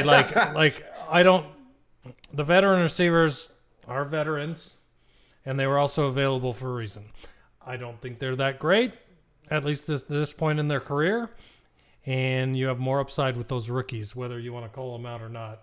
It's the preseason, and they haven't had a lot of time with that playbook or a lot of time with you. So, listen, I understand they're professionals and you need to be better. But we all know Aaron Rodgers is frustrated all the time and always calling out anything and everything that doesn't involve himself. Professional. Aaron Rodgers should not be bad-mouthing his receivers to the media. That's rookies? Not professional. Come on, man. These guys are looking up to you and hoping. Yeah. No, I think they've got the young receivers, which are probably more. They're there to take over when Jordan Love finally takes over. Whenever they'll have Love and they'll have some young receivers and they're ready to go. Whereas I think Rodgers, they'll kowtow to him and let him, pick the receivers they play, which will probably be Cobb because that's his buddy, and Watkins is a veteran, and Lazard is also a close friend of his from what I've heard. So it's like, they'll probably play more than the rookies, but what a way to hamper the development of your rookies by just bad mouthing them and burying them. If I can point out something good in that whole situation that I found interesting, and I hate defending Rodgers or making a point for him, but one thing I was listening to the radio and them talking about was the fact that when he did this, he defended Jordan Love's interceptions that he threw and basically was trying to point out that it wasn't Jordan Love's fault. Jordan Love was throwing good passes. They were just in the right spot where the receivers were in the wrong spot, and that's why he was intercepted. Can you imagine a scenario 3 or 4 years ago where Aaron Rodgers would ever defend and stick up for Jordan Love? No, absolutely not. Right. So that was the one interesting thing to me there is that when he was calling out the receivers, he was also sticking up for Jordan Love, a guy that notoriously he has talked bad about the draft pick of him, mad that they picked him at all because they needed other things and all this. But he's actually now at the point where he's sticking up for his backup quarterback, his roommate basically. So, yep. That was interesting. That is a nice development in their relationship, and I think Jordan Love, like I said, from what I saw on Twitter earlier, he was playing better tonight. So, good for him. Granted, I still want him to fail because I want the Packers to be bad for a while when Rodgers retires. They went from Brett Favre to Aaron Rodgers. It's not fair if they then go to Jordan Love, who's also good. I would like a bad Packers team at some point in my lifetime. For sure. But I don't dislike Jordan Love as a person as much as I dislike Aaron Rodgers as a person. Yeah, Aaron Rodgers drives me nuts. Yes. I just cannot the fact he won a second MVP in a row, it just boggles my mind. I can't argue his talent level, but I can argue his character and his personality as just for I'll tell you what, God, what is that? Oh, you got to find, I know it's Barstool. Barstool had a podcast where they were interviewing Aaron Rodgers, and the guy that did the interview is a Bears fan. It was the funniest. I saw that. It is the funniest. Yes. When he was talking about when Rodgers loses in the playoffs, that's his Super Bowl every year. Yes, I saw one today where he's like, when you were drafted, you said that you would make the 49ers pay for skipping on you. The 49ers are 4-0 against you in the playoffs. What do you have to say about that? And he's like, when was the last time the 49ers won the Super Bowl? He's like, yes, but when was the last time you beat the 49ers? They just kept going back and forth. It was so funny. I love it. That interview, like, golden. I've seen like probably they turn it into a TikToks, right? So I've seen probably 5 or 6 of the TikToks. It's so funny because Aaron Rodgers is just standing there with the blank look on his face, like, I can't believe this guy invited me here to ask me these questions. Well, that is the way every Bears fan would treat Aaron Rodgers if they were ever face to face with him. I guarantee that. It's so good. It's like so many Barstool things that I just do not agree with, but sometimes they come out with stuff that is so good. Anyways, awesome. What was your last one? So last one, this is just another positional update. So Chiefs running backs, they've got Clyde Edwards-Helaire as their starter. They signed Ronald Jones to be the backup. They drafted Isaiah Pacheco. In their game, Pacheco was the number 2 running back, played at the goal line, and Ronald Jones did not even get a snap. They played like their 4th and 5th string running backs. Nope, not hurt at all. So possibly that he's not even on the team come week 1. If they like Pacheco enough, then they'll just roll with Edwards-Helaire and Pacheco. But something to monitor, because Edwards-Helaire is another one of those running backs that, in mock drafts I've been getting as my 3rd, but I want to have, whoever's their running back for the whole season. If Edwards-Helaire gets benched or gets hurt, again, I'm a big believer in handcuffing running backs in situations like that. So just something to be aware of. I had Ronald Jones in our Dynasty League, and he was one of the ones I dropped to move people off the taxi squad. So I didn't believe in him on the Chiefs, and I'm glad I didn't stick with that. Looks like you may be correct. You know what's funny? In their Dynasty, I had Alan Lazard, and I dropped him when I took people off the taxi squad. And now I'm looking at it like, man, I kind of want to draft him in our draft. Because, he could end up being having a great year if he's Aaron Rodgers' number 1 receiver. So I assumed they were going to sign or draft receivers and bury Lazard, and instead they're like, nah, we like him. Well, if you remember my former podcast mate, the Packers fan, he has been high on. I've heard the name Alan Lazard and the hype around him from Wink for probably 4 or 5 years. So this is the season he gets the chance that Wink always wanted. So I'm kind of curious to see what actually happens. Well, and that's the thing is he's been on the team. He's been hyped every preseason because him and Rodgers are friends or they're close. And then he just never really does it on the field. So is this the year it finally happens? Or, does Sammy Watkins, revitalize his career? Or does one of the rookies actually step up? I mean, it's honestly, it's just a grab bag. It's like, you no idea what's going to happen. The only thing I do know is that the Packers are going to win at least 11 games, win the division. Rodgers will put up numbers because that's just what happens. I don't know who he's going to throw to, but he's going to throw touchdowns. I don't want to confirm or deny that. I don't want it to happen. It's not just it I'm just does. I'm not saying anything. So the new Deshaun Watson suspension is out. Take 3. Yeah, the repeal has come through, and the 6-game suspension is now an 11-game suspension, as well as a fine of $5 million, as well as mandatory evaluation by behavioral experts with treatment plans that he has agreed to take those treatment plans. As well, I didn't write it in here. I also read this.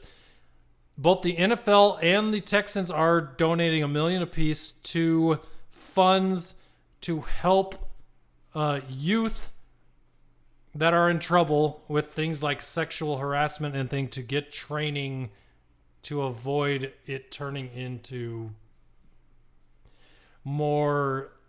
even more serious things in the future. So it's they're donating money. Hold on. The way you just explained that was youth in trouble for sexual harassment getting trained how to not make it worse. So are you talking about victims? No, not victims. It's what I remember reading is for those that are at risk. How do you say it? Like, because the way it sounds is that it's sexual harassers getting trained. It's people that are. God, I'd have to read it again. It's not the victim thing. That's what I read. It's not for victims. No, it is a kind of like the treatment plan that Watson's being put on. It's to help these people avoid going down a path where they would end up in a situation like Deshaun Watson, I guess.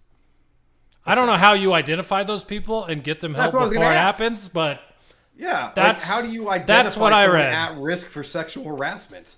It might be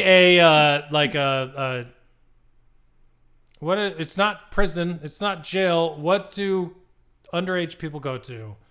It's called juvenile. So it's like I think the way it sounds like a juvenile program, like for like a program that's instituted as part of punishments for. I don't know. Because when I say that, it just sounds even dumber because why are we paying money? I looked it up. So, support nonprofits around the country that will educate young people on healthy relationships, promote education and prevention of sexual misconduct and assault, support survivors, and related causes. Okay, so basically it runs all the gamuts. All right. Right. That makes more sense. Sexual harassers or people at risk. It's all young people. Okay. All right. Identifying the people that needed that training would have been really hard. Yeah, like what is the nonprofit that's getting this $2 million to do that? Like, and what are their qualifications? How do they know everyone? Like, how do they know? How are they finding these kids? All right, okay, that makes a lot more sense. But anyways, that's a lot. That's a lot. It is. I still, it's so, oh my gosh, I can't even like put it into words how terrible this still sounds to me because of one simple detail. There's only one detail in this whole thing that throws the whole thing into question to me. What? And that is the fact that when Deshaun Watson returns from that 11, what a weird number. Not round. Most things are odd or even numbers. This is an odd number suspension, right? That 12th game after the 11-game suspension is a return against the team that traded him. A game that is going to make the NFL a lot of money. Exactly. So where did this number come from? 11, which is not round when we know. I don't remember a odd numbered suspension besides maybe 3 at all. Like, here's how I think the conversation went. Deshaun Watson had the 6-game suspension. That was handed down by the judge. The NFL said, well, we want to suspend you for the whole season. And then their ad buyers said, but he'll miss the game against the Texans that you had purposely scheduled late in the year to avoid any suspension that he would get. And then they talked to Deshaun Watson and they came to an agreement and settled on 11 games so that he could be back in time for that game and make the NFL a bunch of ad money. It's so funny, too, that this bugs me because if he got a 10-game suspension, which is what I said last week that I thought he should get, I wouldn't even have a problem. You make it 11 where he returns against the Texans, and now suddenly I do have a problem. Because it's very suspicious. It's very sus, as they say among us. The 10-game suspension would have been like, okay, well, they gave him more. It may not feel like enough for the amount of accusations and everything that's gone on, but it wouldn't feel weird. But 11 feels like a weird number, and you're returning against the team you got traded from. It's weird. The only way this could have been more suspicious is if they would have said, we're suspending you for the whole season except week 13 against the Texans. Right. That would have been the only way this could have been weirder in my mind. I completely agree. I thought he deserved a year. So for them to settle on 11 is kind of, I don't like it to begin with. But then to have it ending right before the game against the Texans, which I really want Deshaun Watson to go out there after having not played football for 2 years and lose to the Texans and look like complete shit. He looked like shit last week when he played, which was 1 of 7. So I really do hope that he goes out and gets destroyed by the Texans. But unfortunately, it's the Texans. And maybe with their improved defense, they'll be better. But yeah, I don't know. I agree though. I'm glad I'm glad it's done. I'm glad he got more than 6, but I still feel like 11 wasn't enough. I don't know if you follow Annie Agar on TikTok. No, I follow like she does 9 people. Okay, well, find her, follow her. She's hilarious. She does NFL TikTok. She's been making the rounds on preseason camps. Oh, is she blonde? Yes. Oh, I've seen her TikToks. Yeah, she's great. She is very funny. She made a TikTok this week after the Deshaun Watson suspension, and she's like, "It's great to know as a woman that Deshaun Watson got 11 games. That's great. I'm so glad that we gave him what he deserved." Now let's move on to a more important talk, and let's talk about gambling in the NFL, which is the biggest problem, where we're just going to suspend anyone that gambles indefinitely. Like, we're going to give people with 24 allegations against them 11 games, but if you gamble on a game, you're indefinitely out. And as we learned tonight, she did it way funnier than the way I tried to portray it, so go check it out. But it's so funny the way she says it. And it makes sense, we right? Learned Calvin Ridley bet on the game when he wasn't even a part of the team anymore. Yeah. It's just that makes it even worse. He's suspended indefinitely for betting on a game that he's legally wasn't a part of the team. He didn't count against their roster. He was on the NFI list. Bets on the team and gets suspended indefinitely. Where Deshaun Watson, do you want to call that out real quick? Oh, so just ask. Holding up the can in front of my face for a minute. Well, it doesn't interrupt the audio podcast, but I'll do it anyway. Someone asked in chat what I'm drinking. I'm drinking Second Chance Beer Company's Fistful of Gummies Fruited Sour, which is amazing. There's your TikTok right there. You can get a sponsor from Fistful of Gummies. I tell you what, Shattered Order podcast, my last podcast, had a sponsorship from Melvin Brewing Company, and it was the best sponsorship ever. Every month, get a box full of beer. It was the best thing ever. Anyway, sorry. Go ahead. That's fine. I'm all about ads. Just pop them in there. You gotta make that ad money like the NFL does. Anyway, so I want to say, the indefinite suspension for gambling on a game when you're not playing versus now Watson wasn't criminally charged, and that's going to be the NFL's get out of trouble card, is saying, well, he wasn't criminally charged for any of these, so we're suspending him for the destruction he did to the image of the NFL. And he's settled on 23 out of 24 right now, so like it's like that's not going to happen at this point. So right, exactly. This will be in 3 years. This will be a footnote, and everybody will it'll be like Ray Rice. It'll be like Kareem Hunt. Those people where you're like, oh yeah, they did that bad thing. What was it again? Well, think of Ray Rice. He never played again after that. Whereas Kareem Hunt got cut by the Chiefs, signed to the Browns, and now if you ask people, most of them be like, "What do you do?" I don't remember what he did. Forget about it. That's the way it goes. That guy the Cowboys defensive lineman, right? Real bad stuff. What was it? Domestic. I think it was a domestic thing. Tyson Gregory, is that his name? Randy Gregory. Randy Gregory. That guy. I thought Randy Gregory was marijuana, or was it domestic violence? There was. Well, it's the Cowboys, so you never know. It could have been any one of them. Burn. It's all of them. Well, Zeke was another one where he I think he got like a 4-game suspension, but I can't even remember what he did. See, this is what I'm saying. The Deshaun Watson thing, it's a big thing right now.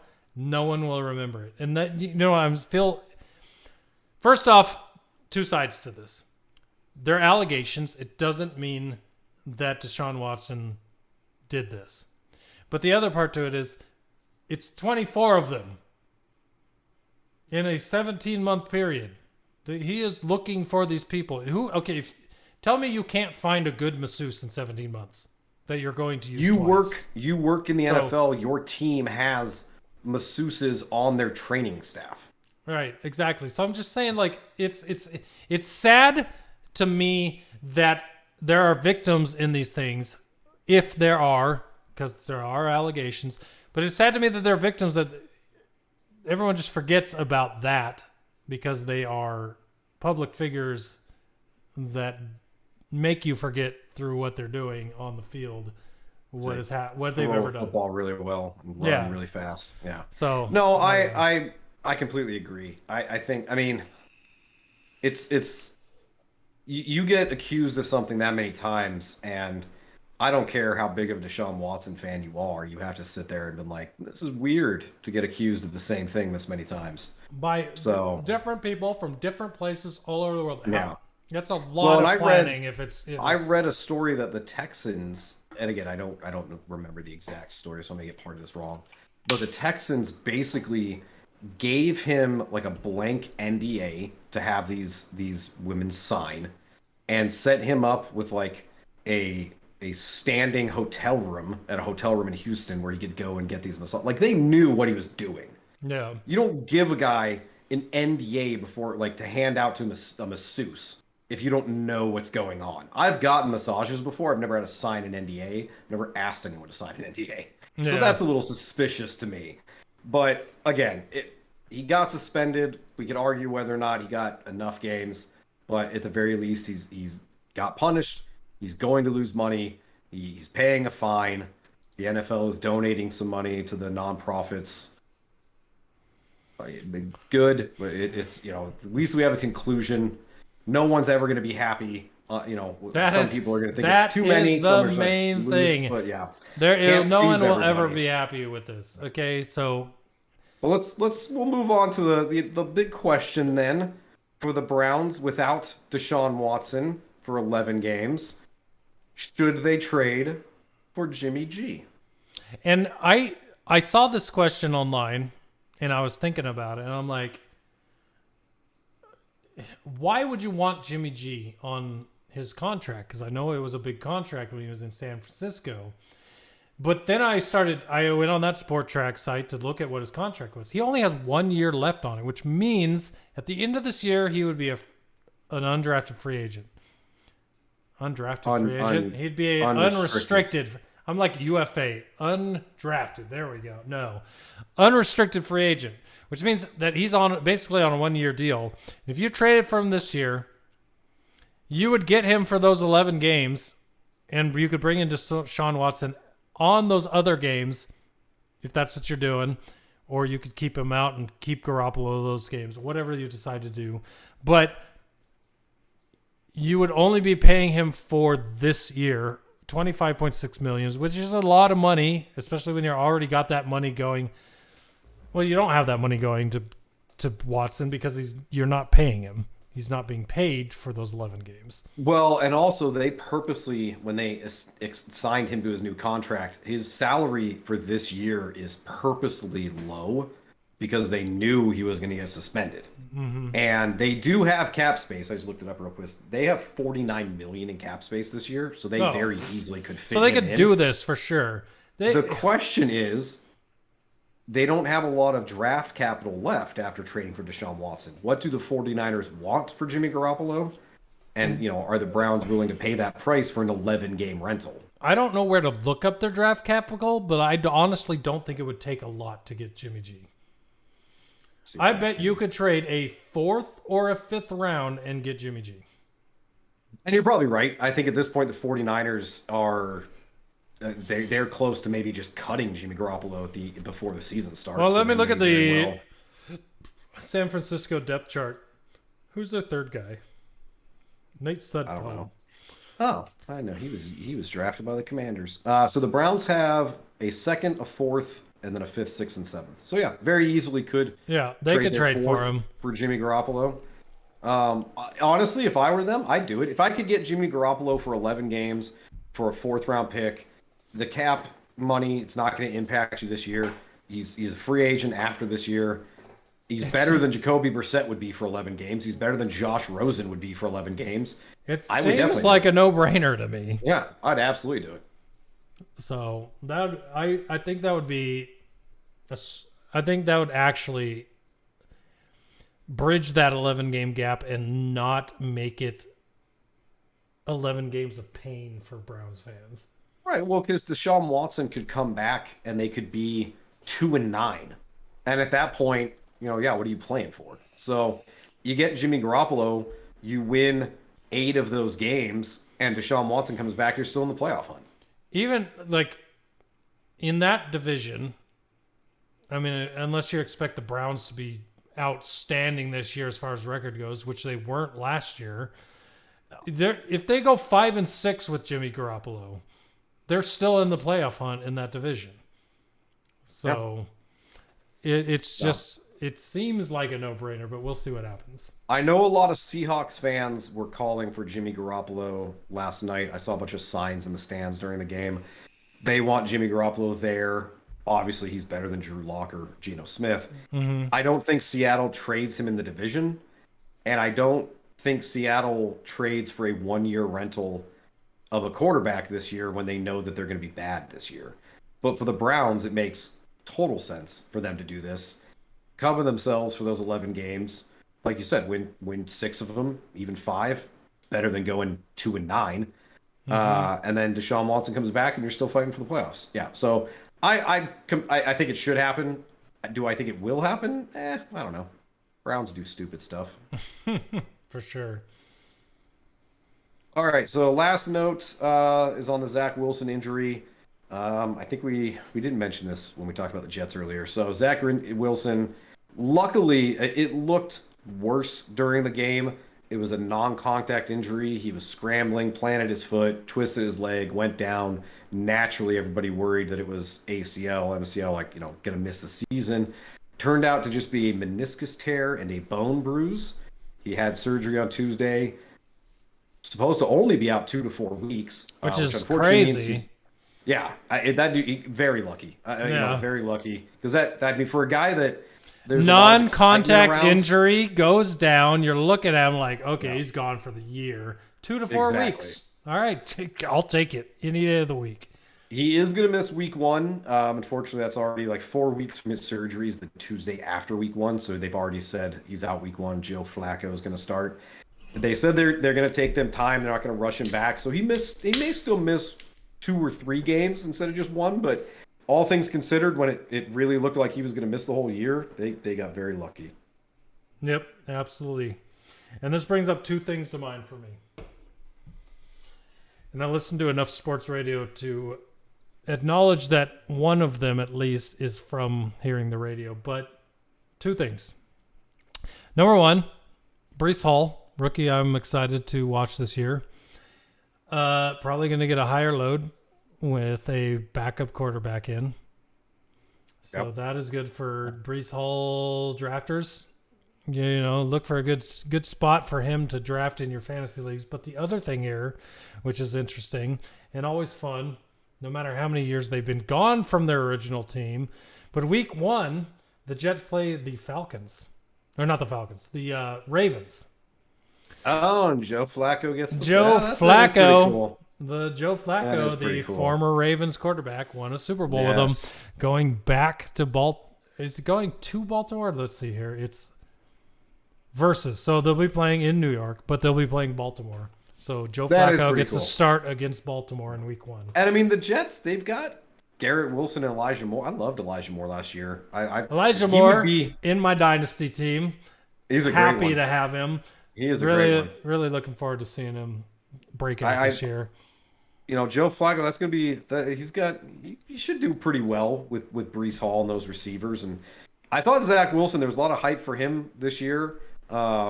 He seems to have a pretty good personality too, at least when it comes to his mom's friends. I don't know if you've heard that word. But I mean, he is one of those guys where it's like, I like to see him. I'd like to see him succeed, see how he does with those receivers and Breece Hall and everything. So I hope he comes back quick and healthy and gets to play the year. Because like I said, I love Elijah Moore. Garrett Wilson in college was pretty good at Ohio State. So they've got two good young receivers to go with Breece Hall and Zach Wilson. So I mean they are building a pretty young, potentially talented offense there. But yeah, week one, Joey Flacco against the Ravens. I mean, they're not going to win, but at least hopefully he still does well. That's all I can hope is hopefully he just does well, but they're not going to beat the Ravens. It's so funny because I'm going to do something. I honestly have to do this because this is what I end the show with. I want to. Who was it? Joey Flacco versus. I wanted to compare stats. Flacco versus. Okay, I lost it. I've had one too many. Second Chance Beer Company, Fistful of Gummies. If you're looking for a delicious sour, that is the one you want. Not a sponsor. That was such a great little spokesman ad right there. I am so jealous. I'm gonna email him and point this out on the podcast. I don't Tag remember who him in the TikTok. Tag him in the TikTok. I wanted to. Maybe you can help me with someone to compare him to. Joe Flacco is an average quarterback that won a Super Bowl, and I think of him as a good quarterback. But there's been so many average quarterbacks that have won nothing, and I wanted to compare him against somebody. But I had a person to compare him to in my head, and then something in my bloodstream made me forget the other person. So I don't know who it was. So let's see. Think of a non-Super Bowl winning quarterback that's probably around the same time as Joe Flacco to compare stats to, because I'm thinking of Mitchell Trubisky. Phillip Rivers. Do they come out the same time? I think of them about the same time. All right, let's see. I don't know. I'm just thinking of quarterbacks that didn't win a Super Bowl. I think Rivers Rivers probably gonna have better stats. Rivers was amazing. That's like saying, who's the guy that won with Seattle that was terrible? His twin brother in the NFL as well. Maybe not a twin brother. Hasselbeck. That's like saying Hasselbeck versus Marino. It's like, yes, Marino didn't win a championship, but he had amazing stats. Rivers is like that to me, but I'll look it up. All right. We'll go Flacco versus Rivers. That's the first one I can think of. I'll keep trying to think of somebody. All right, so I'm looking at years here. Rivers was 2004. Let me look up 2008 quarterbacks. How about that? 2008 drafted. Matt Ryan, I think, was a 2008 quarterback. Matt Ryan was. Flacco. He's the only one on this list that ever did anything.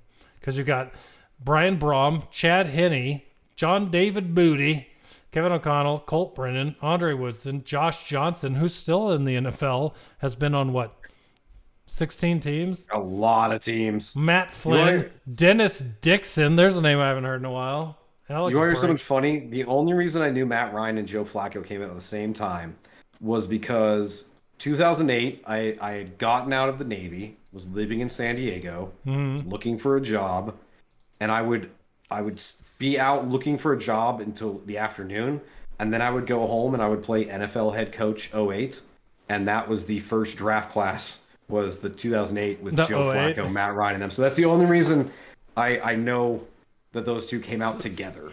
All right, so I think of Joe Flacco as a good quarterback, but look at these stat comparisons between Matt Ryan. Before you even say anything, I don't think of Joe Flacco as a good quarterback. I think he had one spectacular playoff run and rode the Ravens defense to a Super Bowl ring, but I don't think he's a good quarterback. You know what? Actually, here's who I wanted to. I know who I wanted to compare him to. Manning. Eli's gonna have better stats. Eli's so underrated. He's so underrated. Okay, I have had this fight with Wink on a Star Wars Galaxy of Heroes mobile game podcast so many times. He did not like Eli Manning. He thought Eli Manning sucked. He doesn't think he's going to be a Hall of Famer. And I'm like, how can you say that? Because Wink knows Rodgers is Jesus Christ incarnate, and that's all he knows. His eyes are for no one else besides Rodgers. You know, you're probably right about that. It's just, I look at Flacco like I look at a Manning. And then that's the funny part, is because Eli Manning? No, like Eli Manning. Okay. Not Peyton. Right. Don't you dare. But, I mean, Joe Flacco, career completion percentage, 61%. Eli Manning, 60. 366 to 227 touchdowns in a 4-year difference. So, a lot of touchdown difference. Who had 366? Eli? Eli. Okay. 144 to 244 in 4 years, as far as interceptions go, though. Oh, Eli, yeah, I remember he threw a bunch of picks. But that's the thing is, Eli, 2 Super Bowl rings. He never won MVP. I know that. But of course, neither did Flacco. I'm glad we moved to this conversation. Eli Manning, he is a Hall of Famer, 100%. I'm glad, seemingly, that we agree on this. Yeah, I mean, and the other thing too is, like, obviously as a Commanders fan / Redskins fan at the time, I watched Eli twice a year. Yeah. And, you know, not only did he obviously torch our team constantly, but the Giants were always also doing pretty well with him. You know, yeah, some down years, but, you know, they were rarely absolutely terrible. Yeah. But where it comes to Joe Flacco, so the only thing I know about Joe, he had that one magical run in the playoffs, won the Super Bowl, gets his big second contract, and then didn't really do much after that. Yeah, he's never had a really... His best year was 2014, 27 touchdowns to 12 interceptions with almost 4,000 yards. That's his best year. Yeah. And the rest are just average. Every year, I'm looking at his career stats here, and he is an average quarterback. So, yeah. Anyways. If Eli hadn't thrown as many interceptions, his career stats would look much better. But Brett Favre threw a lot of interceptions too, and he's all famer. So, right. How many Super Bowls did Brett Favre have? 1, I think. Yeah. Eli Manning has more. Already makes him better. Same as Rodgers. Yeah. When everybody thinks Rodgers is the greatest thing on earth. Here's a cool stat. Sorry, I pulled up their stat too. So Eli, 27 comebacks, 37 game-winning drives. Flacco, 18 comebacks, 24 game-winning drives. So let's see. Eli, he did play more games than Flacco, so maybe that one evens out. But I don't know. I think Eli Manning, again, I'm not saying Eli is anywhere as good as Peyton, but you were talking about Hall of Fame quarterbacks. I could go through the list of Hall of Fame quarterbacks right now and that are worse than Eli Manning. That are worse than Eli. It's so easy. Yeah. So. But yeah. All right. I think I'm not even gonna start that conversation. Oh, I'll talk about it a different day. Don't go into this. We'll just leave it as a tease for the next episode or whenever we get into it. But Aaron Rodgers, probably a Hall of Fame quarterback. Wink says that before he won a Super Bowl, said that Matthew Stafford wasn't good enough. So, yeah, we'll see where you land on that next week. So, well, I can tell you where I land on that in 2 sentences. One, there is no probably with Aaron Rodgers. He is a Hall of Fame quarterback. As much I just say probably because I wish he wouldn't. I know, so but you can't. You what was the saying? It's from you can wish in one hand and crap in the other and see which one gets filled faster. Yes. I love that saying. Stafford, because he played in Detroit, he would have had a tough time making the Hall of Fame because they just don't get the national attention. Talent-wise, absolutely a Hall of Fame quarterback. Now that he won a Super Bowl in LA, he's a lock. Absolutely a lock to be in the Hall of Fame. 100%. Easy. Yeah. Yeah. And that's the shitty thing, though, is you look at teams like the Lions that don't get as much national attention, or maybe because they haven't been as successful, so that people think their players are just all bad. When in reality, you can have some very good players that just they don't win because A, it's a team sport, and B, coaching is very important. So I think Stafford will definitely make the Hall of Fame now, but he should have still been in the Hall of Fame conversation a year ago before they won the Super Bowl. Yeah, he cemented the spot by winning the Super Bowl. He had, every time I looked up stats for Stafford and compared them to Marino, as far as quarterback stats go, he was right on par with Marino as far as yards go, touchdowns, all that stuff. Not to mention now holds, only because he got injured a couple of years ago. He's the second longest Ironman in the NFL ever. Right. He's a lion. You got to give him a handicap on some of these things. So, but now he's a Ram and he won a Super Bowl, so it's obvious. Right. So now he has as many Super Bowls as Aaron Rodgers.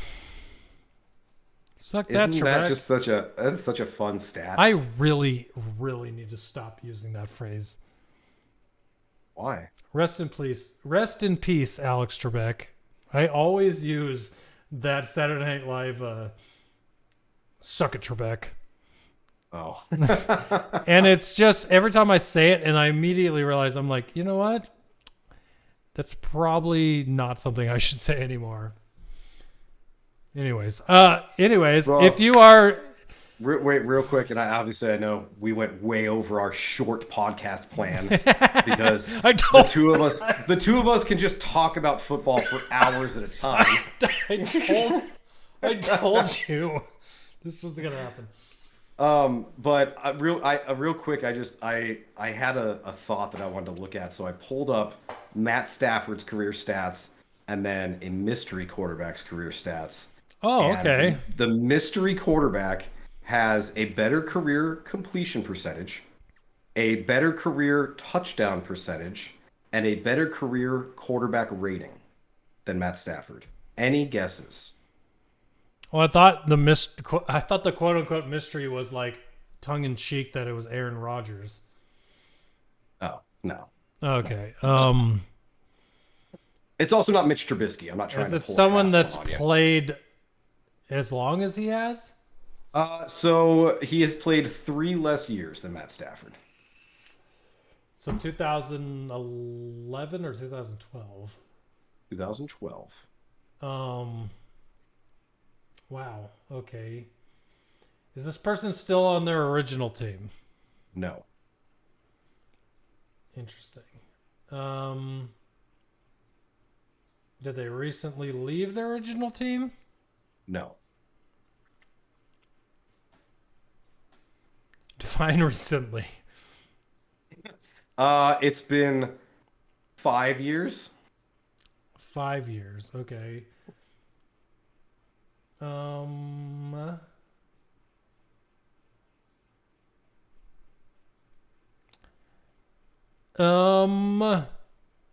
Tannehill? No, but he was 2012, so that's a good guess. It was Mr. Kirk Cousins. Oh, okay. That makes sense. I just thought that was interesting because I know we had the conversation last week about Kirk Cousins not being a very good quarterback. So I was just curious how he weighed up against Stafford. And I personally was surprised to see that he actually was in those 3 categories better than Stafford. Yeah.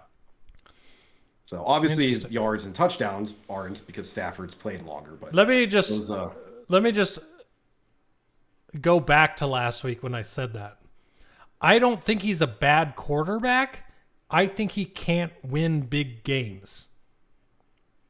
I think that's a fair point. I think that's pretty accurate. I think he's a good quarterback. Prime time is terrible. I don't think he can win big games. Yeah. His record in primetime, I seriously think is like 1-9. I think he has 1, maybe 2 primetime wins.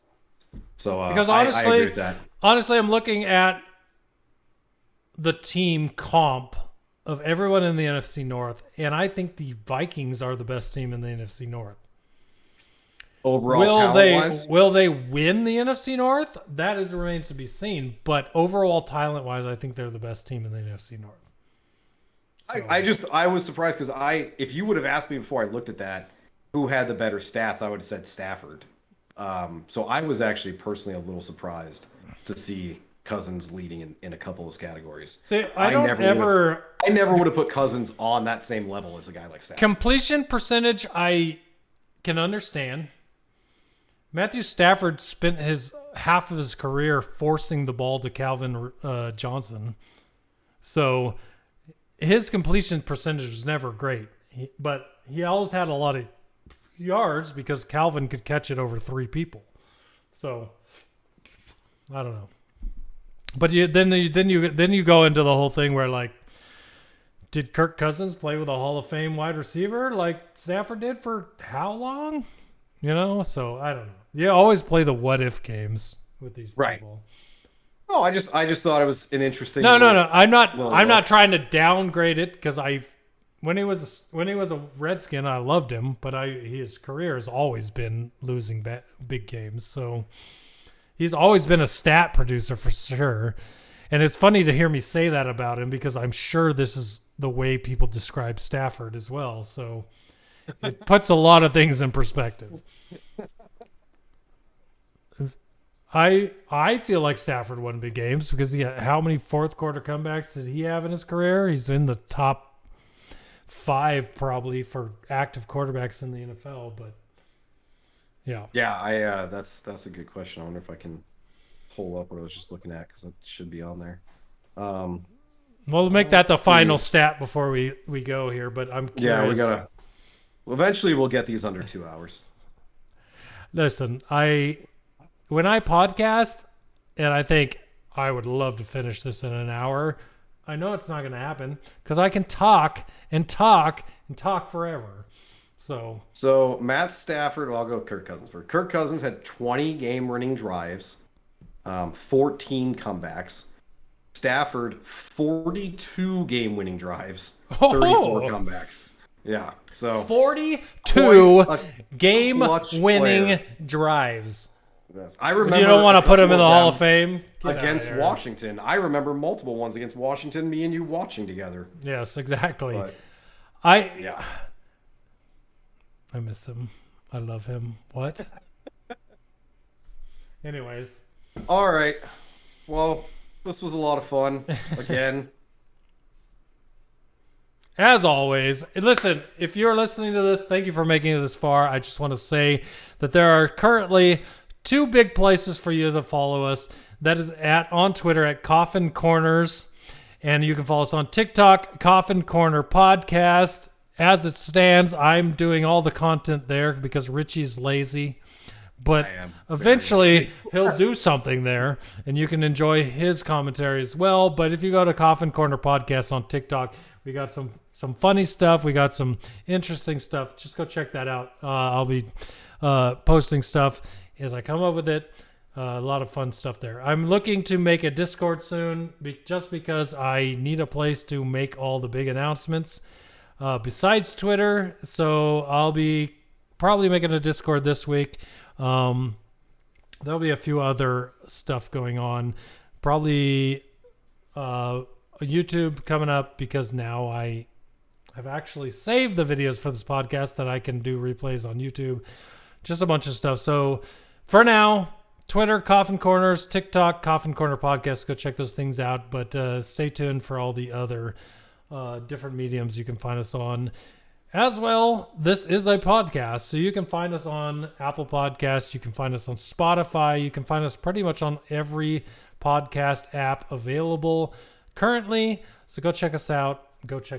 If you're listening to this, you probably already know. So anyways, thanks you for finding us. And hopefully you come back and listen for more. We'll be back next week for preseason week 2's information and fun topics to go over. There will be no limit on that, because when you turn a 1 hour podcast into 2 hours, that just means you could talk about anything. So anyways, thank you everybody for hanging out and listening. We appreciate you. Richie, you got anything else you want to add to the end here? I would just like to say that if anybody is listening on Spotify or Apple, rate us 5 stars, follow, all that good stuff. Jack up the metrics, maybe get us, a little more recognition. And yeah, thanks for listening. I know we ramble on a lot about stuff, but we are passionate about football. We love football. We're two good friends that could sit here and talk about it for hours at a time, and this is just a sample of that. So thank you for staying with us this long. Exactly. If you like the vibe of just sitting in a living room talking crap while you drink beers, this is the place for you. So that should have been the name of the podcast, actually. Talking crap while drinking beer. Yes, exactly. Football and beer. Let's go. Thanks everyone for listening. We'll be back next week for episode 3. You guys are awesome. We'll catch you next week. Bye, everyone. Later.